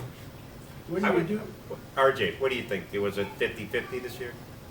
Alewives to herring to anything else? Maybe, I don't know. I like them both, yeah. Yeah, it seemed like the alewives were good up in Sturgeon Bay one day, and then something else would be, you know. What the heck is that? It's a landline, and it's alive. Oh, Someone answered it. When you do use meat and you buy it from Rob, is there any preference of what type you use? Ballyhoo versus herring? I try to go to herring. Just why? I don't. Like, look at the guys out west that use solely meat rigs. They seem to prefer the herring too. I played a lot with the ballyhoo, I played a lot with the meat. The ballyhoo is great because you don't need to have it refrigerated. So if you're out there in the meat one day, like, man, I can't try some meat, go grab your ballyhoo. Yeah, You know, that is nice. that's the nicest thing about the ballyhoo. What about scents? Sense? Yeah, instead of meat rigs, you know, you take a Like herring. a Oh, little gel or oils, something? the oils. I only add it to meat rigs myself. I will Oh, never put really? it on a lure or a fly because it's gonna stink it. And it messes your flies Yeah, up. definitely wash them off afterwards. Yeah. Comes I had to a buff, right? customer on the boat bring some one time, swore by it. We tried it on one side of boards. It didn't seem to make a difference. Was he competing against you But in he the tournament the felt next really good weekend? when that rod got hit. He felt good about himself. Yeah. What were some hot flashers for you, June, July, and August? And did you find that green was really good in August, or what? I liked green all last year. Like, let's go to moonshine spoons. I had trouble catching fish on blue moonshines this year. I was pretty greened out. Greened, or I divide moonshines into 3 categories: blue, green, and then white. White would be your Wonder Bread, Bloody Nose, that kind of stuff. And green and the white bodied ones were my go-tos this year. As far as flashers, I'm trying to think of specific ones. Dragon Slayer, Dragon and then Slayer put is on another always Dragon good. Slayer. Not so much blue ones though. More, I lean towards the green for sure. Megatron was good again this year. Megatron was The good. white one was good. Chrome Oh, blade or white blade? Both. Black eyed Me. peas. And they have a million different variations of it. It's a white plastic. It's a black dot with a green dot in it. I like that one a lot this year. Seemed to have Yeah, its- dots. some dots. We had really good year with dots. hmm Julie online asks, no need to name names, but any good client stories from the last year? I got one. When we get 2 guys laughing to I start. got a guy, this group, we were out there fishing, broke off a fly, and I went down in the cabin to tie a fly, and I heard him say something. I go, hey, whatever you want. You know, he's paying for the trip, whatever you want. And I'm down there in the cabin, I just got the hook tied, and this smoke come pouring in the cabin like I've never seen before. I come out choking, coughing, bleeding eyes. I didn't know what the hell it was. I'm going through my mind, what's on fire in the boat? This guy had a big bug bomb he lit off right between the seats. In your cabin? In the main deck. Oh my god, in the cockpit. Fire that or something? I mean, it was a big bug bomb like that, man. Oh, was I pissed. Got rid of the Probably fleas. is- I don't lose my concern too much, but I definitely lost my concern. He's trying to get rid of the sea fleas. Oh man, it was unbelievable. You know when you're in your boat and some smoke hits you, the first thing you start, oh, there's a belt or something. Yeah. I couldn't identify the smell, which really freaked me out the most. Knew it wasn't weed. Yeah. It's not a belt, it's not electronic, and it's not weed. Yeah. And my second one this year was, a guy comes to the boat, him and his wife and his son, and they showed up for an afternoon trip. We went out in the morning, going back on in the afternoon. He sits down, he goes, Captain, he says, if it's anything over 10 pounds, I'm not allowed to lift anything more than 10 pounds. I said, what are we working with here? He says, I just had open heart surgery yesterday. Oh. What? Oh. I said, yesterday? Yeah, I had 4 stents put in. I said, you sure you want to go on? Yeah. I'm just going to sit here, Captain, just watch I don't want to lose my deposit. I just want to watch. So we get out there, we're fishing. Can the Right on Coast Guard immediately, tail we got a you? Fish on. Another fish on. Wife's got a fish on. Corner rigger goes off. Big trout. He jumps up out of there like a freaking behemoth. Jumps, grabs a rod, and he's wrestling this thing. Oh my He god. finally gets it in. He goes back, sits in the chair, and he flatlines. Eyeballs roll back up in his No. head. And he's gone. He's gone. His wife's slapping him up. Get the freaking poles up. Get the poles up. We're heading back in. He comes back to life. And he sits there, and he's a real loudmouth guy. well, we're good to go now, Captain. And he begged me to stay. And I turned the boat and started heading back in, and we wound up getting all 15 fish, but I never let him touch another rod. Oh my god. Oh my God, I thought the guy was dead. I think what happened, all those chemicals they poured into the day before for the thing, when he got jumped up there, he was all powered up. Yeah. The chemicals went through him. Accelerated. Kicked his ass. My heart was pumping. That's my 2 stories for the season. Al, you were snickering. No, just there's so many stories over the years, but just, this year was kind of uneventful. I mean, for me, I mean, nothing really, just some drunks, and stuff like that, but nothing bad this year. Give us the best over the years story. No, I can't. It involves you, I guess. No, I've had some good ones. I had two Rangers, Army Rangers or whatever. And they're this is probably 25 years ago. They're arguing, so they're gonna fight. Well, I'm gonna jump in between them. What am I gonna do? These guys are gonna kill me, right? So I get it broke up. And then I hear the one guy tell the other guy, we're on the way in. He says, "Well, I'm just gonna jump in." I'm like, "No, you're not. You can't just jump in, Oh, we do it all the time. No, we're under power. Sure. He jumped on the cooler, jumped in. Well, this is good, Turn around, get him, pull him out. It's in the spring. Pull him out. I said, "Aren't you cold?" He goes, "This ain't crap." He said a few other things. But we do this all the time. I'm like, "Ooh." Not me. Yeah, you get some good ones. The guys that show up in the morning drunk. That's always a classic. But as I get older, if they're drunk before they come on, I typically won't take them anymore. Yeah. I don't want to deal with it. If they get drunk on the boat, that's different.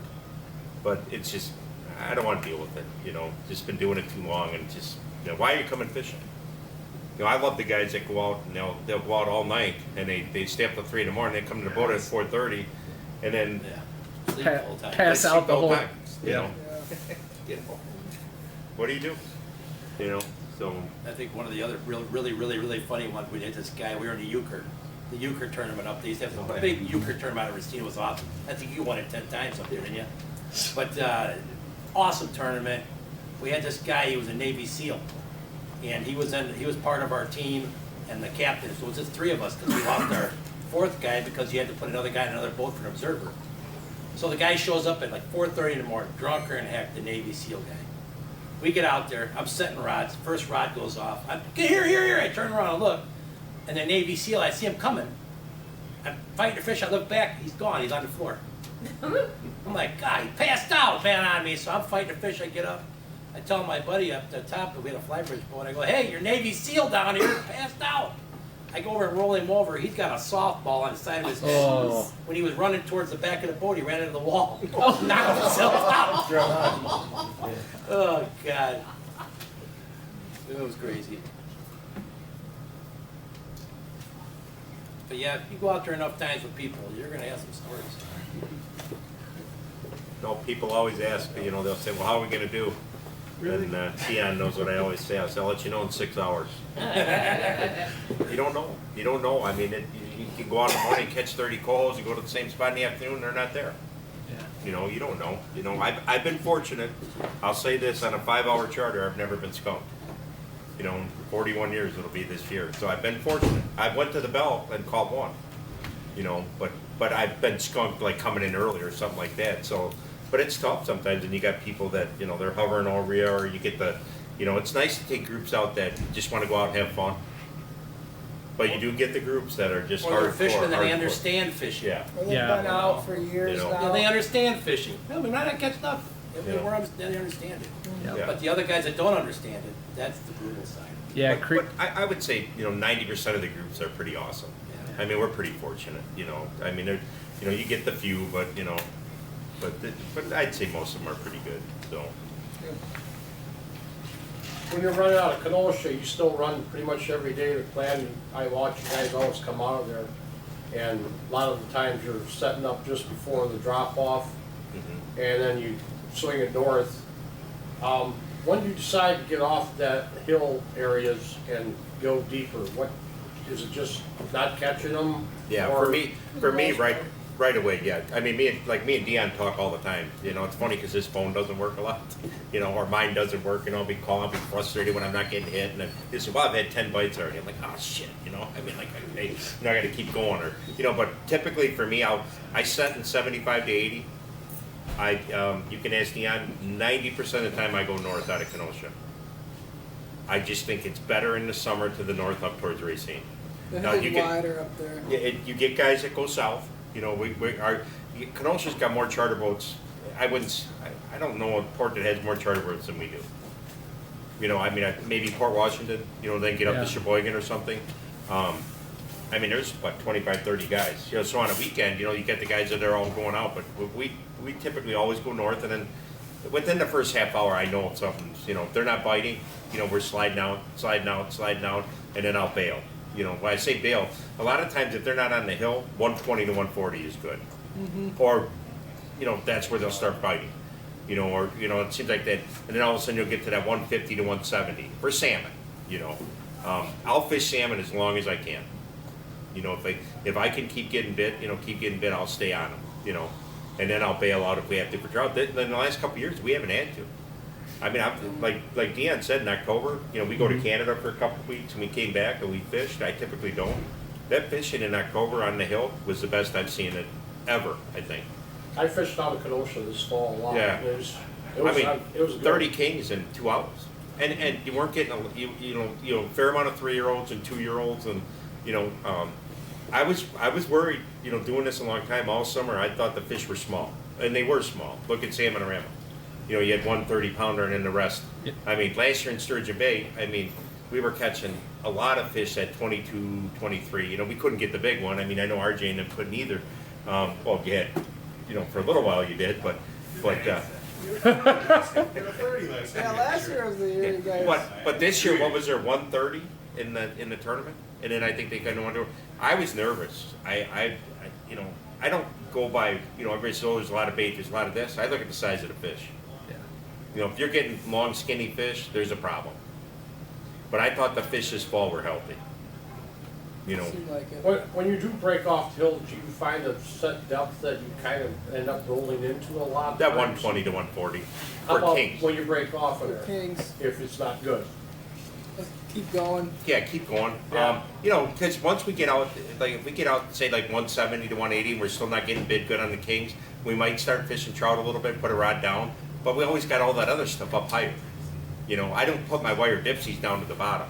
You know, I try to keep them in. You know, typically like this year, my best wire dipsy depth was like 170 to 200 out in the deep water. You know, on the hill in the morning, it typically start like 120 to 140, and then push them down from there. But we didn't fish much past 200 this year, did we? We didn't have to. No. No, August. yeah, it wasn't really a need. In August, our steelhead fishing Oh, the steelhead fishing was was phenomenal. like our October king fishing, 30 fish, hour 45 minutes. It's funny, 2 we'd hours. set on the hill in the And that morning. was deep water, 225 to Yeah. 300. It seemed like anywhere in between there.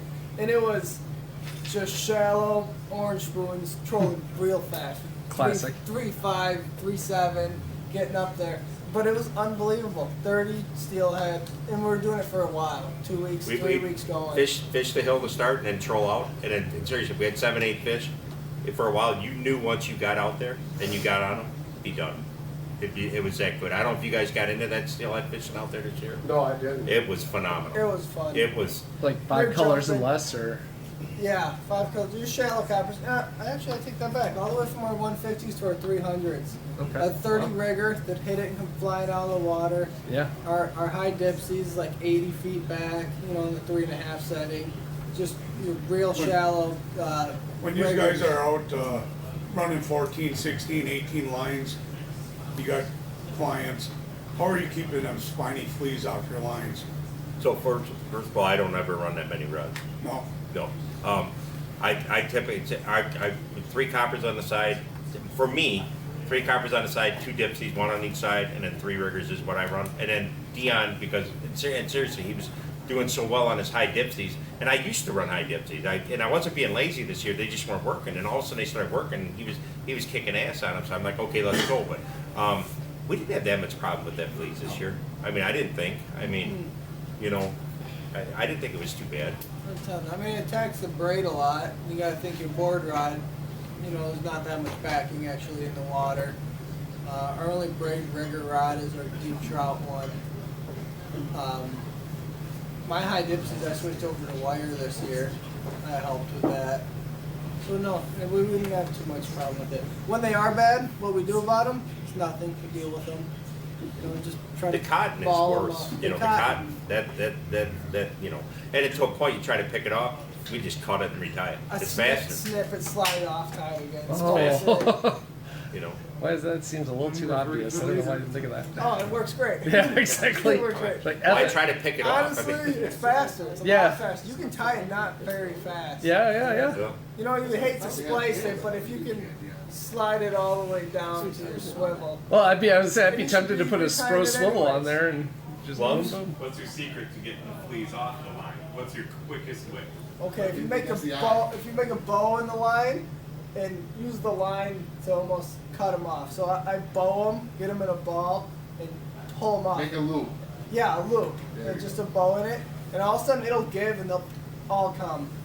I just reel up the tip of the pole. Bap, bap, bap, bap, bap. You're done. Yeah. Sometimes you can reel it real tight to the tip, tighten the drag. And same thing with the bow. Just All of a saw it sudden off. they get too compacted and they poof all go at once. Like Yeah. a party popper. But yeah, when it's really bad, I make the bow in the line. I'll grab my shirt so you can have some just some pull on it without your hand slipping out, and you can usually pull them out. It stains the shirt and ruins it, but Yeah. you're not fishing. It's a fishing shirt, yeah. Yeah, it's weird. It stains purple. It's when do you guys start fishing the mouths for coho at each of your different ports? Like typically, I know it varies year to year, but this is coming from an Indiana boy, so he's fishing it in probably like February. Or something. Mouths for coho. Yeah. We don't really here. Yeah, we don't. They come Yeah. later when we're wrapping it up, like October. Yeah. We're fishing out there. It's not consistent enough for us. By us though, at that first week of April, that first splash. Oh, we're talking. We're early. fishing Yeah, them out. early season. I'm sorry. I was We're thinking fishing them out of fall. the harbor. Yeah. Yeah. It seems to always come in Kenosha. Some years it's very early May. Your first through fifth. The past couple of years it seems to be like middle of April. It's always fun when you see the reports when they're moving up, coming Oh, toward yeah. us. It's like, same. I mean, they definitely move up. You Yeah. can watch it on Facebook, them coming up. And then Kenosha, all of a sudden it'll happen one day. I think a couple of years ago I was fishing. We were fishing out of Kenosha for a few days, fun fishing in a little boat. And we weren't catching them. We were like, you know what, screw it, let's buy our Illinois license. Went down to Lake Forest. Sam was with me. And we caught a couple down in Lake Forest. I called back to the Kenosha guys. They showed up. And they had 20, 25 fish overnight.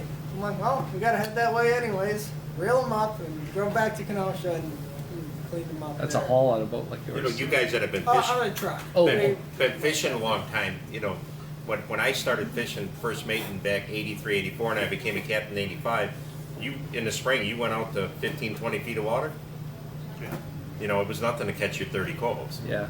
But it was different. We had schmelt, we had bait, we had, and how long did we do that, Jim? I mean, think about that. Oh, You yeah. never went past 30 foot of water. No, we always and then all of a stayed right sudden, the middle of May, you started moving out a little bit. Then the end of May, you started moving out farther. And then you'd start catching them in the deep water. And that was the trend for 15, 20 years. And then all of a sudden it went away. And then now it seems like Kenosha's been pretty good the last 3-4 years. We had a lot of bait here this Yeah. year. It stuck around. Yep. Yep. I mean, it was non-stop. And a lot of it stayed in the warm water. When I'm saying on our way out in the mornings, at 60 degrees, it was, 65 or 70 top to bottom at 60 feet. My screen was lit. Yeah. By the time I left the harbor, all the way through that warm water, all the way back out there. See, that's tricky though. Guys will see that bait heading out like before the hill. Yeah. And they stop on it. Water's too warm. And all of a sudden you hit the hill and there's no bait and Yeah. nothing. But that's where the bites and that's where the fish are. So can be. What about when the cold water comes in July, 30 to 50 feet or something like that? Do you guys start out there in the morning? Or do you just go out to your 70, 80, 90? Some guys do. It's very hit or miss is the problem. So it's a gamble for us to fish the shoreline in the cold water. But some guys do, and sometimes it's very good. I'm definitely looking for the bait. I might start heading out and I see that cold water, you know, I see the thermocline on my graph. I may just head north and south a little bit just to get a reading on it before I take off and go more east. Because you could drive right by them in minutes, right? I So feel like I it's might more go- consistent out deep. Yeah. 90% of the time, we're just gonna go fish the deep water. I love fishing 30 feet of water. My It's gas fun tanks though, love yeah. 30 feet of water. That and it's fun because it's shorter lines. You break up the lead Yeah. floors, and it's a lot of fun. Yeah. But as far as running a trip, you know, if I was fun fishing on a little boat, I would try it a lot more. But we're almost always gonna go with deep water. Yeah. Just got another question. We're actually from Milwaukee. Sometimes We we're won't out take that there- away from you. Sometimes when we're out there, we'll see 4, 5, 6 charters, like they're almost in a parade. You know, and they might be a couple hundred yards apart, but they're following that exact same path, and then the guy in the lead will maybe turn a little bit.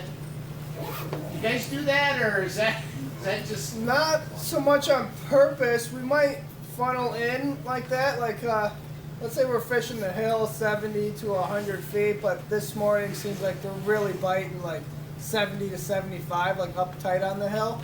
You know, we might just naturally, because we're zigzagging the hill, hitting 70, 90 and back in, and all of a sudden we find the bites in 70, we're going to stick more in 70, so we might naturally kind of funnel in and kind of be fighting for that level.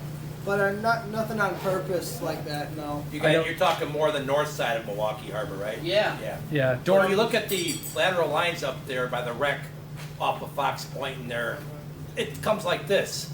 So that's what you're watching, those guys coming out, and they're actually following that point coming out of there, Right. off of Fox Point, between the Fox Point and the wreck, up in that area there. And our Milwaukee team up here, or Door County team up here, probably tell you that slope off of Sturgeon Bay, and they line up like a conga line up there too, don't they? Yeah, you're real close. That's Yeah. that's something you got to go to witness. Yeah. Real close to You don't have a big spread up there. The Bank Reef, that's something you got to go witness. Yeah. They're in Big But Point Salvo, I've heard. It's funny, and RJ and these guys have done very well up there. I started fishing up there about 5 years ago for Salmonorama, but the bank, what a lot of guys get caught up in is the numbers. Okay, for a charter guy, you know, a lot of the charters up there, they'll get on the bank and they get that first bite and it's really good. But if you look at their fish, they're not a lot of big fish. You know, a lot of kings, but like RJ and these guys do very well off the bank. You know, but the bank is different up there. The bank reef up there, if you go from, you know, if you're fishing, 90 foot of water, it goes to 120, you know, like nothing, you know. So they can be in 130 to 140, and it's nothing to get out to the deep water, you know. So I think if you put too much pressure, it pushes the bigger fish off, you know. So just, I mean, if you're fishing a tournament like that and you're looking for big fish like Salmonorama, man, the hill this year was very good. You know, I mean, Dion would tell me, and these guys were telling me, but I think sometimes the bigger fish are caught out deeper where there's not as much pressure. I love fishing 100 to 130 for kings, you know, when everyone's on the hill. It's, I don't know, it just seems to be good. I like my space too. That, you know, maybe the fish you're driving over in 120 haven't had a million lures over their head this morning. And I just don't want to cut off someone.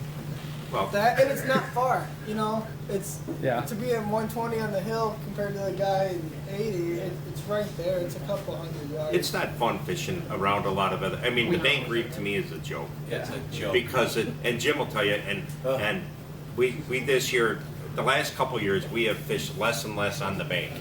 We'll run north of the bank and get up towards Bailey's Harbor, or we get outside of them. Because when you're going down that bank and you have every I mean, whatever When you want your to call board it, is here, you and the know. other guy's board's inside of you, between you and your boat, the board's there, and there's 4 other boards right there. Yeah. It's crazy. A couple times I fished it, you would pass boards so close, you're like, no way them coppers don't hang. How did they not And they hook up? don't, you know. Yeah. How did they not hook up? Yeah. That's it.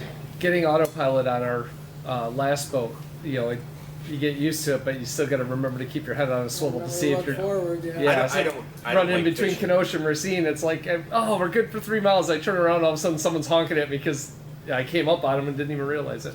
Even if the for me, anyways, coming out in the morning, if there's a lot of boats going to the south, I'll go north on purpose. Yeah. Just Yep. it's less of a headache. You know, it's less of, you know, it's not because I'm worried about, Dion cutting across me or anybody else. I don't want to have to be paying attention all the time to what, you know what I mean? Or, 5 boats are coming at me, from Racine, you know what I mean? It's just, to me, I just would rather stay away if I can. Not always, I'll do battle if I have to, but. That's bank fishing right there, battle. Yeah. All right, I just popped online for the viewers too, but any final questions? I got one. There we go. So I rely a lot on the Atwater buoy, which is straight off from Milwaukee, the filter. About 2 miles out. And that Atwater buoy tells me the currents and temperatures all the way down.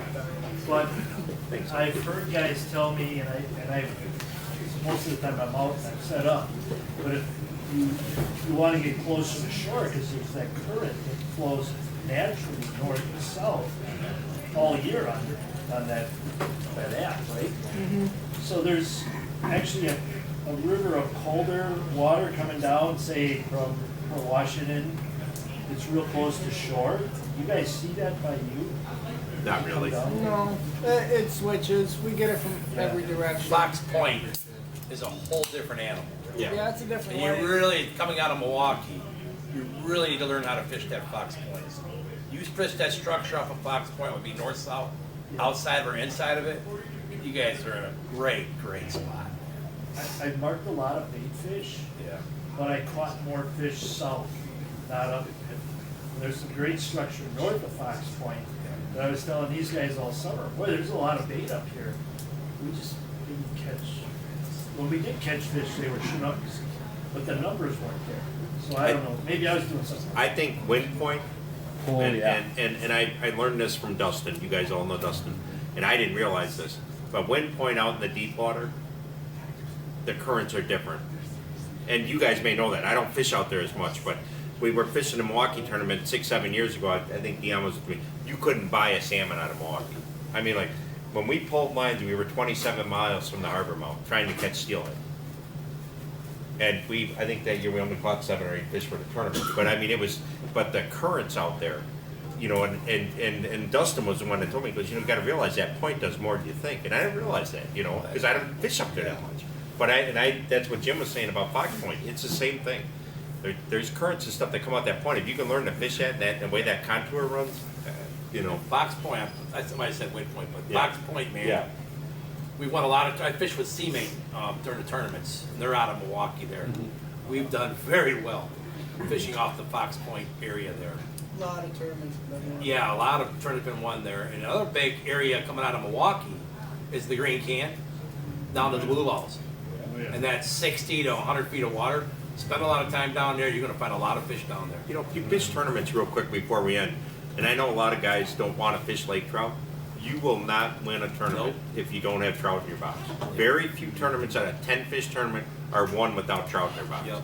That's a fact. And I unless you think you can go out and catch 8 or 10 4-year-olds, you better have 4 big trout in your box if out of a 10-fish tournament. And those trout, maybe brown trout, coming out of Milwaukee. Oh, right. I'm just saying, so, and that's why one of our number one things when we fish a tournament is, where are the trout? Where are the big trout? And Jim's right.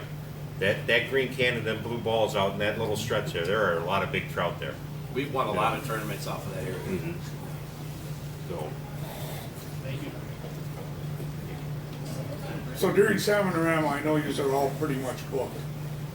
Are we doing the job getting the word out there, or do you gotta sell the customers on it? Honestly, I'm totally selling it. Yeah, they're not coming to me for where I'm at because they heard Salmon-a-Rama's in town. I'm promoting. I'm fortunate, and Dion is too. I have a guy that hires me to go to Sturgeon Bay.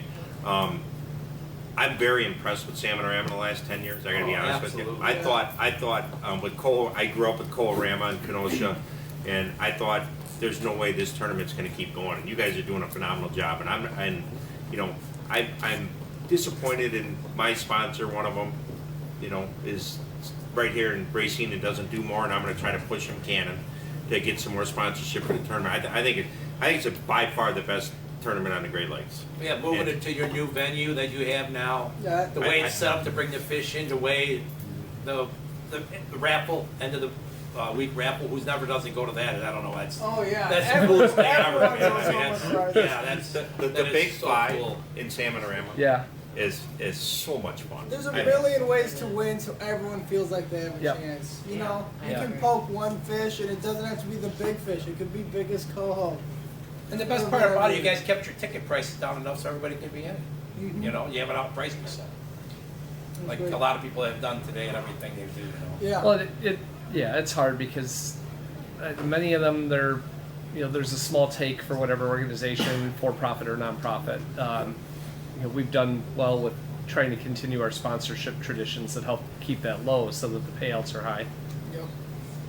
Yeah, I have a group from Iowa that comes every day. I'm sure you know them. And, The Lane Group. Yeah, they love it. They go every single day, not just the last day. They're every day after our fishing trip. They bag and vacuum seal fish, and they go there and they raffles, hang out, popcorn raffle. They meet people, talk to people. They love it. They love everything about it. We're just, being a small group, we're trying to figure out ways to promote it more. Right. But it's just, you know, It's funny because like you get across the lake, and I used to fish tournaments over there. Not quite a bit. Me and Arnie would fish over there, and they have some phenomenal tournaments over there. But like Salmonorama is run that week, but then Ludington does their big tournament at the same time. And there was several guys last year that caught fish. I won't say several that were 30 pounds, but they weren't in the Salmonorama. And I'm like, That's crazy. why wouldn't you be? You know what I'm saying? Yeah. Why wouldn't you buy the tickets? lady that won the Door County tournament, not this last year, the year before, she didn't have a Salmonorama ticket. I think this It's like year. those guys up north, the KD. They all like, what about the KD? Yeah. You know, a couple The extra winner bucks, they're of right in with KD you guys. usually isn't in on Salmonorama. That lady would have won Salmonorama and the KD. She did what, $65,000. It's like, where can you do that? I think I don't know how you promote it more. You got Facebook, you got everything else. Yeah. And, This side of the lake, we have a pretty Absolutely. good This support side. network. We got But on the other side, I don't know. You We think struggle. about it, Yeah. You would think for $50 or whatever the ticket is, or if you put the boat in. We put our boat in. Dion does the veterans thing, and then the guy that I fish with puts our boat in. It's $500 for the whole week. To me, that's nothing. Yeah. It sure is paid off for me. Yeah. You know what I mean? But that's nothing to me. Like if you're gonna fish the whole week, 9 days, and you got, even if you had 4 or 5 guys, you know what I mean? It's like, I don't know. Like if you're gonna fish even 1 or 2 days that week, a pleasure fisherman, you should have a ticket, and especially for that price, you should Absolutely. have a ticket. right. It's a very, very well-run, oiled machine. well, these people all do, so we don't have to sell them. No. Yeah. Well, they're doing a fantastic job. All right. Any other questions for them before we let them loose? I've got kind of a futuristic question for you.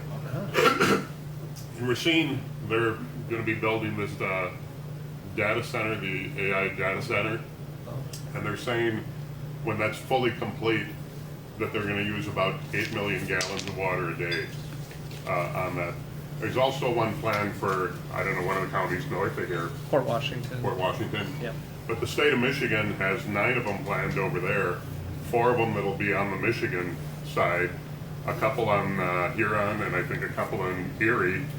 And how do you think, we know how the Oak Creek power plant affects the temperature and the fishing in that area.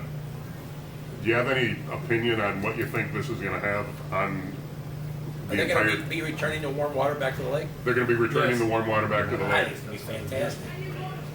That's the whole At times- purpose of building them, is because it's the cold water.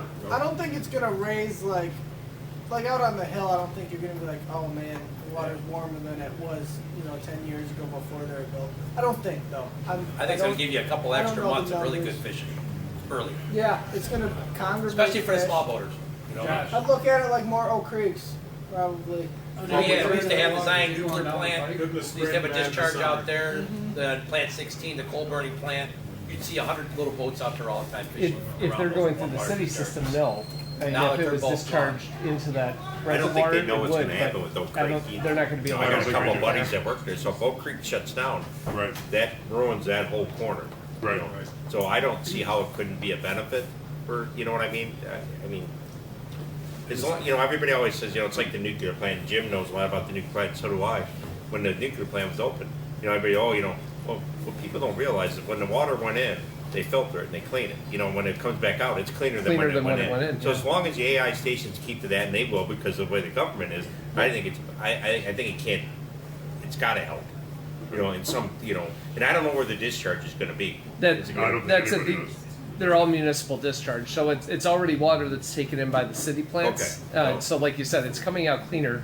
It's just a matter of water temp, really. The Zion nuclear plant, if you guys have never fished it or if you have, I mean, we'd go, when North Point wasn't open, we'd leave Trident Marina, and we'd literally, when I worked for this guy, we'd make one pass through the nuclear plant and one pass back, we were done. And the brown The fish, best spring fishing ever. yeah, it was just, Same as the coal burning. I mean, what was it, 3 million gallons of water a minute that thing was pumping in and out. So, and there's a you know, the bait fish sit there because the water was warm and boom, you know. But I think it's gotta help, because if the Oak Creek one shuts down, which that's the rumor, unless they go to natural gas. So plant one's being closed down. 2, the modern one's staying as coal, and they're building a natural gas. Right. They're still using water and converting it back to exactly. steam. If they keep that going. Yeah. Yes. The AI plants, though, aren't cycling water like the power plants. They're a closed loop system, and they're basically using the water that they're going to use is to resupplement anything that they lose through that system, or days where it's over like 92 degrees.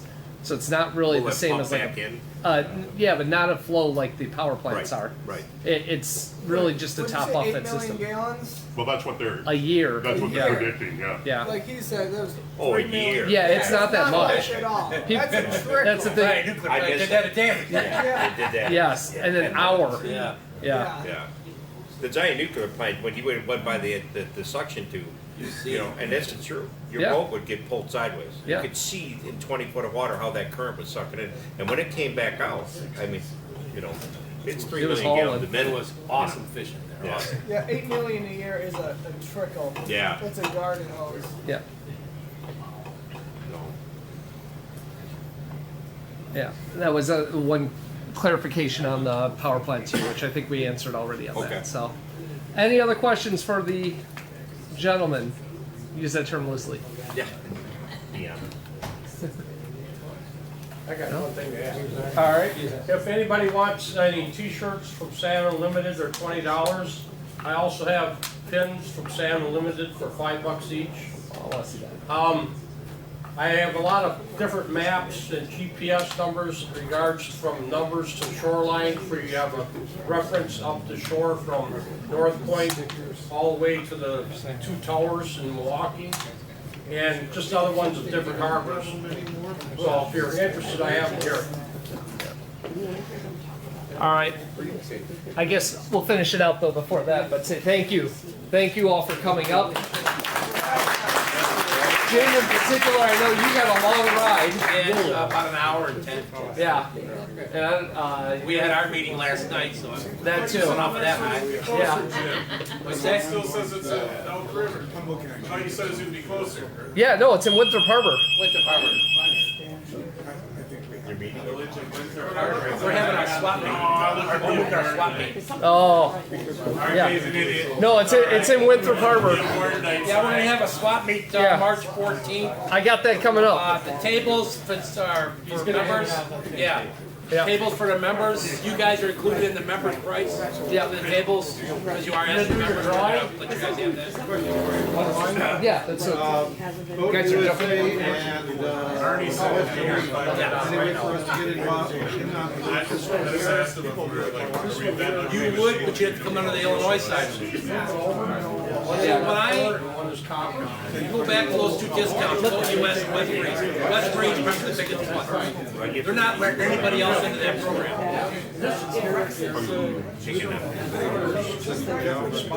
No, for a membership. Yeah, but I want to join again. Why? Mike, yeah, Mike. Oh, okay. I only had a pencil, so I didn't read it. Yeah, we doing anything with the raffle ticket? Yeah, that's what. We're not done. We're not done. We're not done. it's just the epic 3 are done, but we still have bribes. I mean raffles. Don't I join for salmon ramp? Salmon-a-rama is an event. It's not a membership to the club.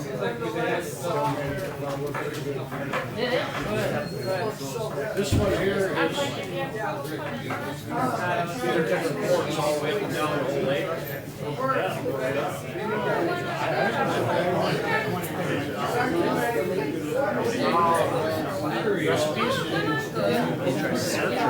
Yeah, I did a search. I guess I could hit the $100. It's pretty good.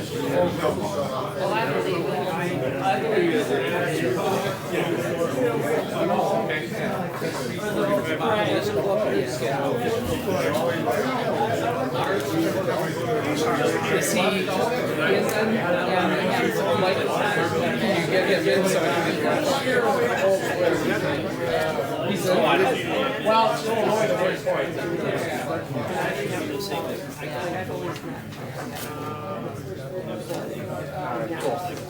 All right, members raffle. Sorry, we have one right there.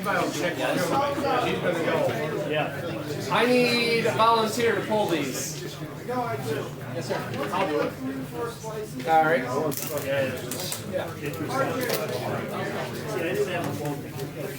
So we'll go reverse order. We'll go $25 first. Third place first. So last year at the big school I got Ticket number 5867 is the last 4. 5867. Mike's gonna check because there's some from online. 5867. 5867. Oh wow!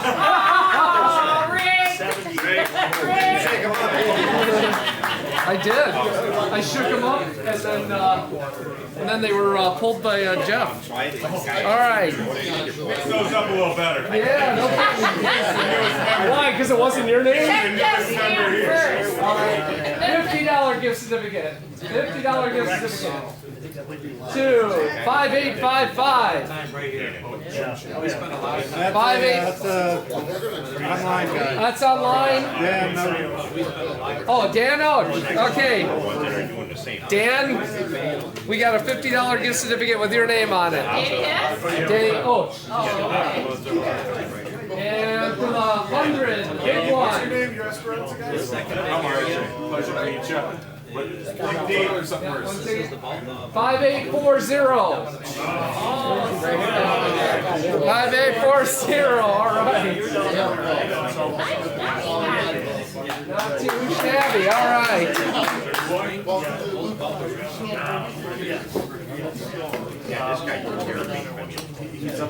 All right, so got that done. Upcoming meetings next month. We've got Tim. How do you say Tim's last name? Hyvanen. Okay, Tim Hyvanen's going to be speaking on Harbor. We have ice. Like for the first time in years, we have ice and it's early. So we'll have Tim out, and then February is Rob from Lake Michigan Angler. And then, as mentioned, upcoming events, the Schlater Recreation Center is the Salmon Unlimited Illinois Swap Meet on Saturday, March 7th. You got the wrong date. 15, okay. Did it get changed? Okay. So I got a month to fix that. All right. Saturday the 15th is the Illinois one. Ignore the date. Sometime this winter, we'll do a Saturday fly line. Yep.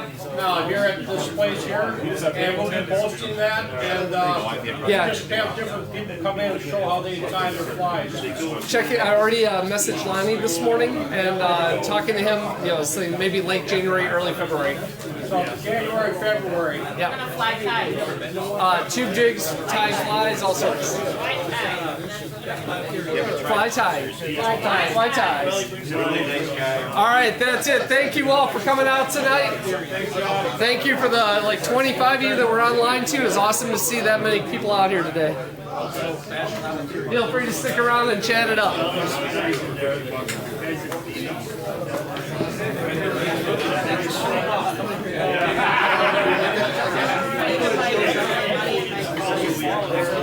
What?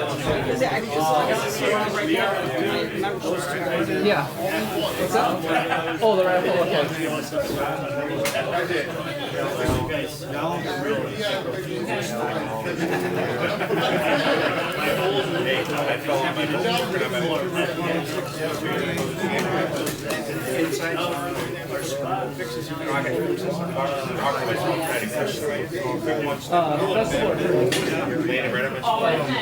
Festival attorney? Yeah, I don't know where you usually classify. This was in whatever we needed for at the end of the year. Festival? Yeah. Hey, no problem.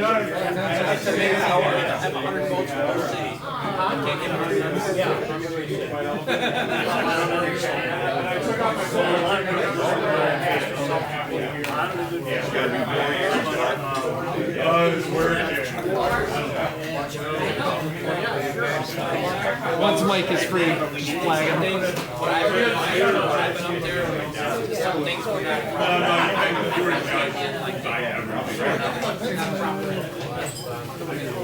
I just heard a lot of different things.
Hey, great job. I am.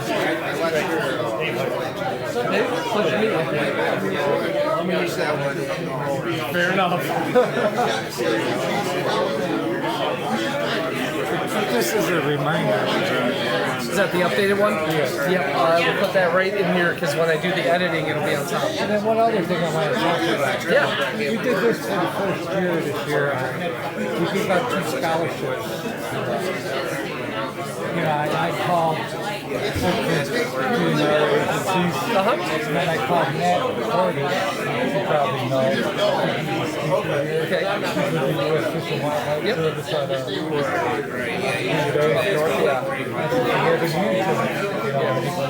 we wanted it to be related to it.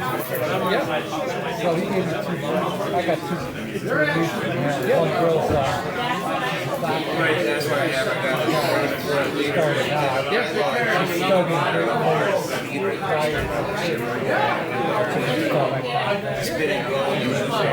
We do offer grants and scholarships as well. They are, yeah, our application's actually on the website too. Last year we just had one. It's our first scholarship that we awarded out in quite a while because nobody had asked recently. But we just did receive one. We're pretty open. We originally, historically, they also had to focus on like the waters and stuff. But we also keep in mind people that have had an impact on the organization or the community, related to it. So it's kind of broad. Yeah, because we wanted to go. A program in place. Yeah. Actually, one guy who did it for he went on charge back when he was in Wisconsin and White House. So, yeah. And then the other girl from Michigan, I sent her their info. Pretty Canada. Do you know Bob Weedman? Okay, he's not here. He was online, but Bob is. This is his last meeting as vice president. He's staying on the board, but he heads up our scholarships and grants. So if that person finds our application, it'll actually get emailed to him and myself. And his scholarship, he's got a committee that he works with. Is it going to help or hurt if she says, I got the scholarship? Does it won't impact it either way? Won't impact it either way.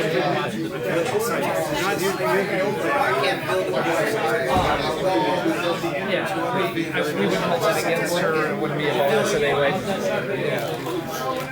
Like I said, Green Bay. He's actually one of your guys.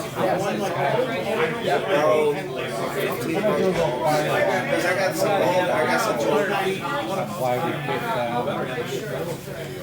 truth be told, I always Some old pens. like to say you tear it down so much. Yeah. I think they're limited. That's under Their max. You've been looking at Facebook Marketplace, the guy has the free For the entry. Jim, I wanted to wear my hoodie, but I was afraid you were going to wear it. The black SU hoodies that I bought from you. I'm like, I still love that thing. I got the same shirt he's got. Yeah. We never said we were going to be wearing the shirts. Well, that's why I didn't wear the hoodie. I'm like, he's going to wear the hoodie up here. I'm like, no, he didn't. I could have worn it. What's this? That's Racine. My boat used to be right here. So this whole section's gone, and these are all gone. There's only basically this row, part of this row. They're going to build a new fuel station here, and they're going to put bigger, wider docks because this is built for minor 35 foot boats, and so they have a decent amount of those available, and they have ladder up like 45, 55, 65, 100 foot. So they want to get more of those kind of right size and modernize it. We're going to have 25 years, and it's now its 41st year. So like we have our dock and that dock, E8, E10, both broke free 2 years ago. Over here, these two broke free last year. This one broke free and split in half. It was supposed to be out, or it was supposed to be there this year. But it's arena, it's literally falling. It's time.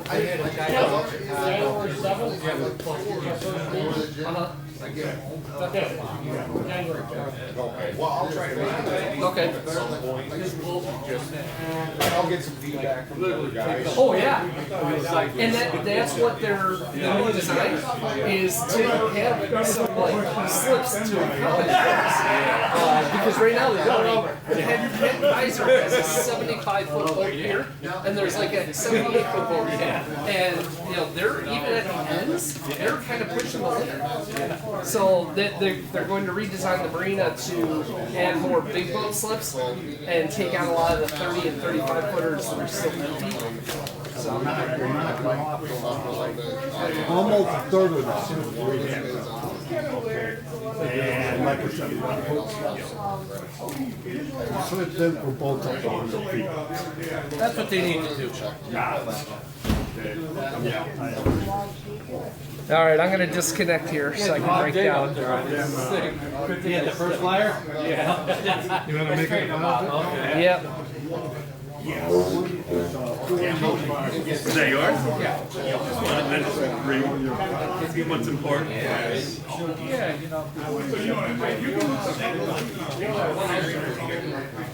This conversation would have For years and there's plenty of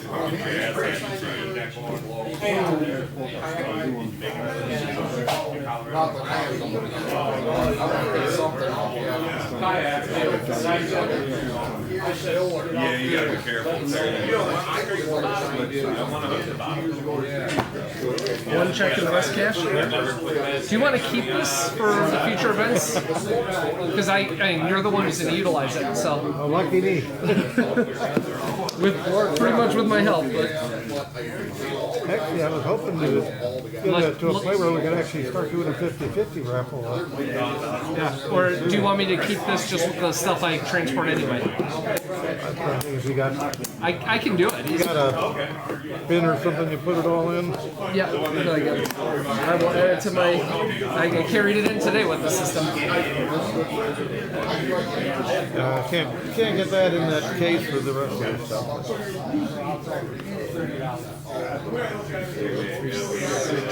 370 cash. 70 in a check. Yeah.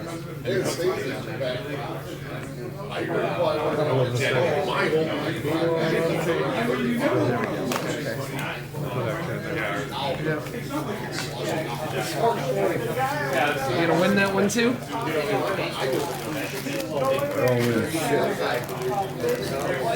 I remember when you won the flashers at in Savannah Ram with like 2